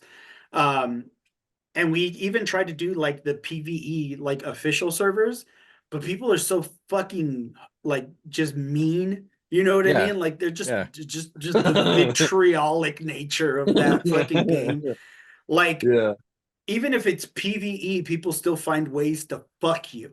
Like people build their like little settlements, right? And when you go like further away to build your own settlement, there's just one foundation piece sitting there Oh, preventing you from building Wow, anything. that's Yeah. fucked up. And then like if you walk along that beach, because you have to be like close to water to just like irrigate your crops and Yeah, like yeah. have access to water.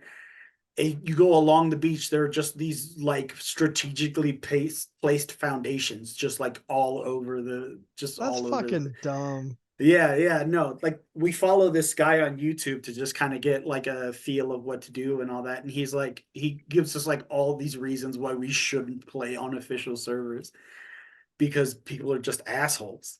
And Yeah. so, you know, Weird Sense decided to just buy a server on his own, and we've just been having a blast taming all kinds of shit and just like the game isn't anything special. Like it's literally just Arc evolved with a little more shit to it, but I'm having the best fucking time, even when I'm by myself and trying to tame and capture shit and build shit. Like Huh. it's wild. It's crazy. I couldn't explain it to you, but that game Hmm. has my nuts in two vice grips. Like it just one grip for each nut. yeah, Just seriously. I just need a And then third one it for the milks middle them. one. Right. But yeah, Ark Survival Evolved is my my game of 2023. So, again, like I was saying about Mario, I obviously haven't played this one either, but Game Informer has Tears of the Kingdom as its number one, Very which cool. yeah, I would love to play that, but I don't have a Switch. So, Very cool. Cole, what's your Fair number one game? choice. I think I know what it is, but go ahead. Go on. Oh boy. It's funny. I've been thinking about this moment for a long time, like just thinking about what I was gonna say. And I would love to do this big whole bombastic fucking like speech, like prepare something, But Well, I'm not going to. I mean, this feels Sorry. like a speech.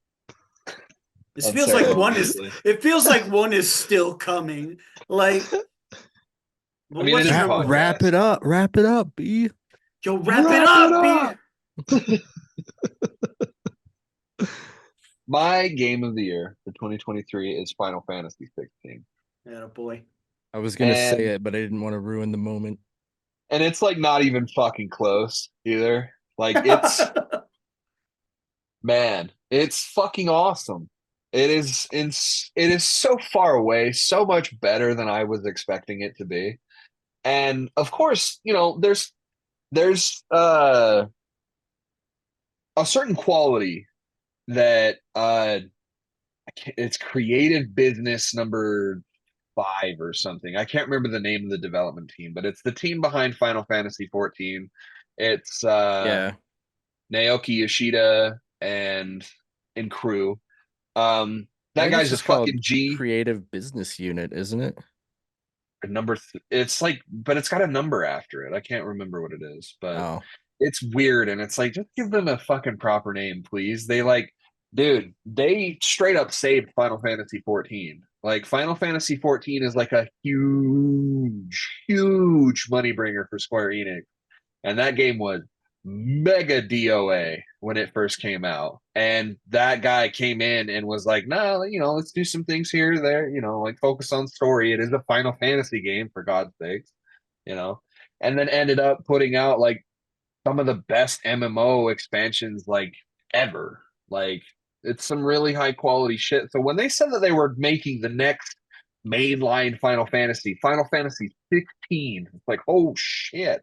It's kind of really, that's a high bar, bro. I'm expecting a lot. I'm expecting a lot from these guys. And it's from the ground up. It is a mainline game. It is its own location. It is its own characters. It's its own story, which is awesome. And Yoshida really loves old Final Fantasy, and you can tell because he will not move forward with any Final Fantasy project unless he can have what he wants in it, and it's usually the summons. He loves chocobos, like all of this shit has to be in there, right? But there's always it's been Creative Business Unit 3, by the way. yeah, it's stupid name. Please Yeah. give him a name like worth something, like But I guess none of the other ones have a name either. Well, So I the guess name what says do you do? creative, so it's creative. It is creative. Everybody's so creative. Love those videos. This game really didn't get the shine that I wanted it to. I feel like its Agreed. characters and its story are so good, bro. They're so fucking good. And everyone, and I know that like it's probably because we're in quite a glut of really good Final Fantasy shit right now. Like Final Fantasy's kind of hot right now. There's a lot to look forward to in terms of like 7 remake and rebirth and all of that wondrous shit that's going on over there. But and it's kind of really easy to overlook 16, but I really don't think you should. I think it is absolutely worth your time, and it's definitely not full price anymore. I know that they're definitely in that mode of its life cycle where it's going to start hitting like a pretty steep discount. Like I would imagine that this game is going to be $40 after no time, like full, like that's its MSRP. Like it's not on sale. That's its price, you know. Just because I really see them wanting to like, and there's been a whole bunch of bullshit talk and press about how Square Enix wasn't happy about its sales and everything, and I guess I kind of understand it on both sides, just because like Final Fantasy is technically supposed to be like a huge tentpole, and it's not doing tentpole numbers, you know, and especially with something as successful as 7 Remake, and this game is nowhere fucking close to what that game pulled in. So I guess you could chalk it up to just bad translation, but I don't think they were really unhappy. The game did pretty well, 3 to 4 million copies. I feel like that. And the thing is like a lot of them, that's on a like a really small attach rate too. Like this is an exclusive game to PS5. You can't play it anywhere else. So that's pretty fucking impressive, especially for Oh yeah. I think they said that now it's like 53 million PS5s. Like that's pretty impressive. I think anyway.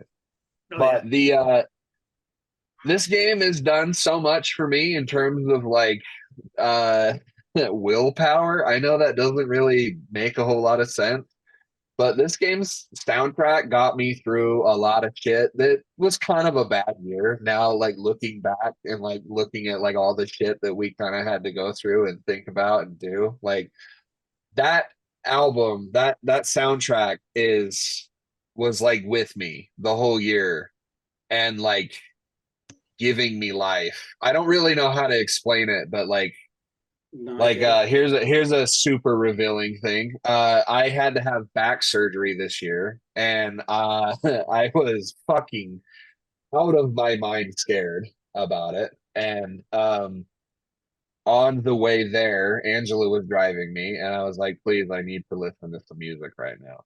And I plugged in my phone and I started listening to the soundtrack of Final Fantasy 16, and it helped. I don't really know how else to explain it, but that the fact that uh what the fuck is Soken, that's his name. The composer, the main composer for not only 14 but 16 as well, was going through chemo for cancer when he was writing the songs to this Right, I remember soundtrack. you And I saying that. I think you can tell. I know I've been such a. I think this is so fucking cool. It is so. Why the fuck I play video games still to this day is because of shit like this, where Soken was faced with probably the one of the worst things that you can personally hear ever, right? You have cancer. You're going to die, right? And this guy, I like to believe that it was through sheer willpower that and he beat cancer, by the way. He's cancer free now. But I would like to believe that this, like writing the soundtrack, and you can tell, listen to these fucking tracks, bro. They will pump you up. They will make you believe that you can move mountains. They're fucking awesome. But not only that, but like also the way that it's so Final Fantasy. Like characters actually have meaningful themes again that like Yeah. reverberate through the entire story. It's fucking awesome. I love these characters. I love Clive. Clive is, god damn it, I'm really about to say what I'm about to say. Clive is the coolest fucking Final Fantasy character ever. He is, and it's only because we get to see, like, it's mainly because we get to see his entire life and, like, everything that got, you know, sorry, spoiler, but, you know, like, you see everything. He's a fully fleshed out character. And not only that, but, like, his family and, like, it's so good and it's so Final Fantasy.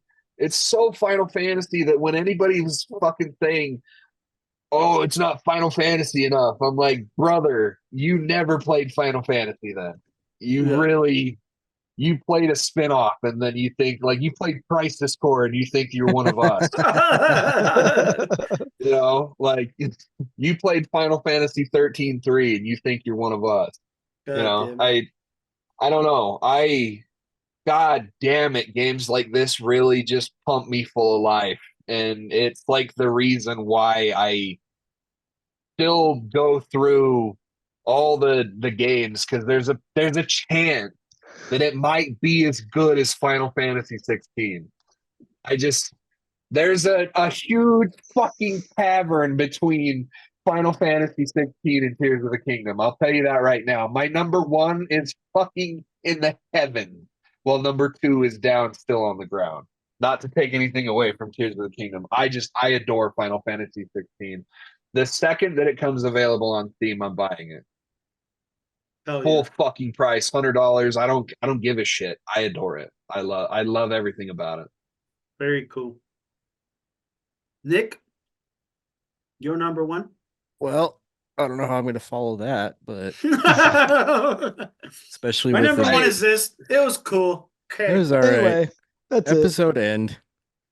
I'm sorry, dude. I was not expecting to be blindsided with how good that game is. No, yeah, It's, I No, I love it. I agree love with the everything that you enthusiasm. said. I haven't finished it, but everything that you said so far, I'm down with. God, the Um, ending is so fucking good too, dude. Oh my God, it's so good. So my number one is a game that the three of us have talked about ad nauseum, and it's going to be Baldur's Gate 3. Very cool. I have in fact, I was just pulling this up to get ready, but yeah, I have 70 hours in this game, and I have not finished it yet. Yeah, Um, sounds about right. Oh yeah, brother. yeah. The other two games that I have in my library that Larian did, Divinity and Divinity 2 Original Sin, are both impeccable D&D masterpieces. If you haven't played any of those, then Arguably better than Baldur's Gate 3. dude, especially Original Sin 2.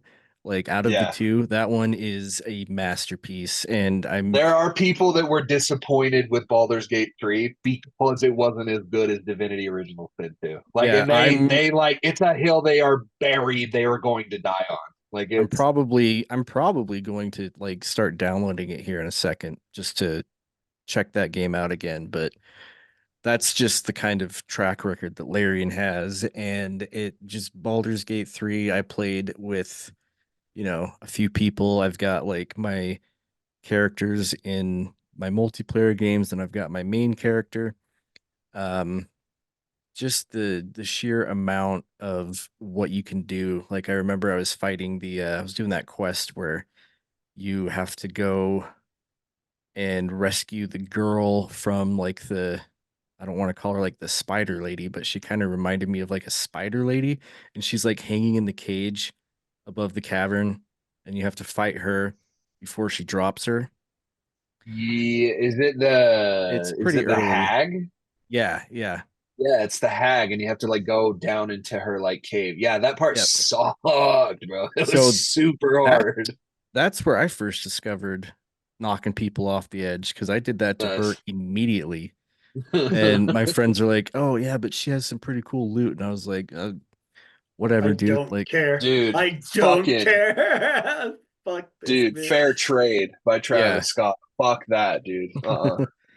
but just the customization in that game, I can't go on enough about all the cool stuff that this game has to offer, and how everything in this game is there for you to play up front. You're not going to have to, I mean, I hope eventually that they do make some like campaigns that you can buy and play through, like different ones, but there's no DLC right now. Like the full game, you pay for it, and that's what you're playing, what you're paying for, basically. There's no transactions, there's no microtransactions or anything like that. So, and just my favorite thing is the mere fact that Phil Spencer himself said that he thought Baldur's Gate 3 was going to be like a fad, and guess what you can buy on Xbox now? Baldur's Gate 3. Look at that. Well, and it will after everyone else. Let's not forget that they like really kind of. They're like, yeah, the Xbox version will come out when it fucking comes out. Who knows? Like, but they were there pretty quickly with PS5. It like almost kind of accidentally became an exclusive for PlayStation for like 6 months. Yeah, which yeah. is fucking insane, dude. Like, can you imagine the amount of people that bought it on PS5? And then just the fact that like, and I think this would be a cool idea, but I love the fact they're kind of sticking to their guns and they're just like, no, this is never gonna be on Game Pass, like ever. Fuck Like they've no. they've strictly said that, and I'm like, that's good. Like this is a Yeah, game that needs to be bought. You need to give them your money to play it, and you need to just play it. Like, Ven Swinky or whatever the fuck his name is. He's like the main guy at Larian. He's like, yeah, we won't be caught fucking dead with our game on Game Pass. Our game deserves money. and Yeah. Oh yeah. that's something coming from me too, because like the majority of games that I'm playing right now, I just see them come on Game Pass and I play. Like I'm a big Game Pass advocate, and I'm just like, no, there needs to be some Yeah, it's a different league, bro. It's a league. yeah, It's in a league of its own for sure. yeah, exactly. Very cool. Hell yeah. We're gonna go through real quick, just like super fast because we're running out of time, but just go through honorable mentions. I don't know if you guys have any, but I have three of them. Far Changing Tides was one of them. Super fun boat traveling type of game where you have to keep your boat like you know Well, floating. Yeah, you got to keep your boat afloat. Boat float. Got to keep your boat afloat. That's a bar. Evil West. That was one of the free games. I think it was in like November, but it's a 2022 game. Very fun, super fun game. It's honestly, it felt like God of War in the West with like vampires and werewolves and shit. Yeah, I can see that. Yeah, And I downloaded it because I realized I haven't tried it yet, and I was playing it a little bit last night, and I was like, dude, this is yeah, kind of it's cool. solid. Like it's a Yeah, solid game. Like yeah, that. Like that's probably the best way that I can describe it is that it is a solid game. yeah. Um, and my third final mention is Fortnite. Uh, been playing the shit out of Fortnite lately.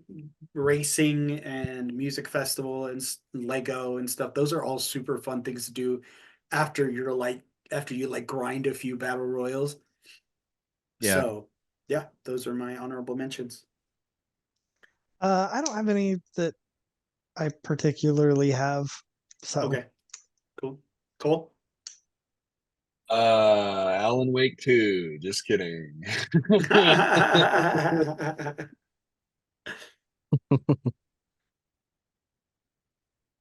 Is that it? That's really. I don't have any. No, Okay, those are all the games I wanted to talk about. I don't know. There was other games, but those are the ones that I wanted to talk about. Nick.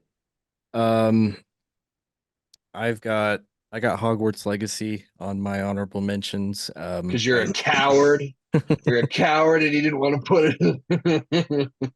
The blue-haired bitches are coming for you. You didn't want bowing to. down, bowing down to the lefty liberal nonsense.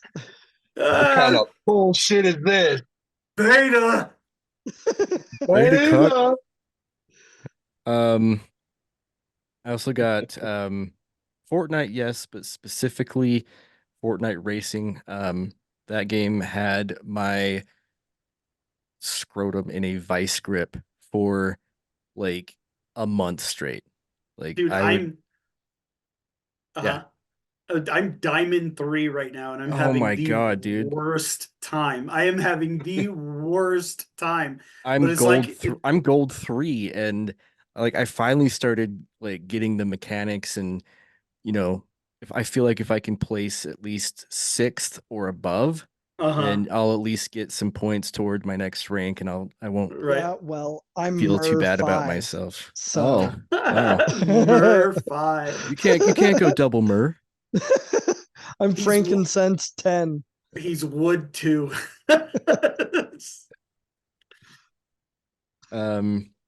And then my other honorable mention that I really, really wanted on my list, but just couldn't take anything off that I had put on my list.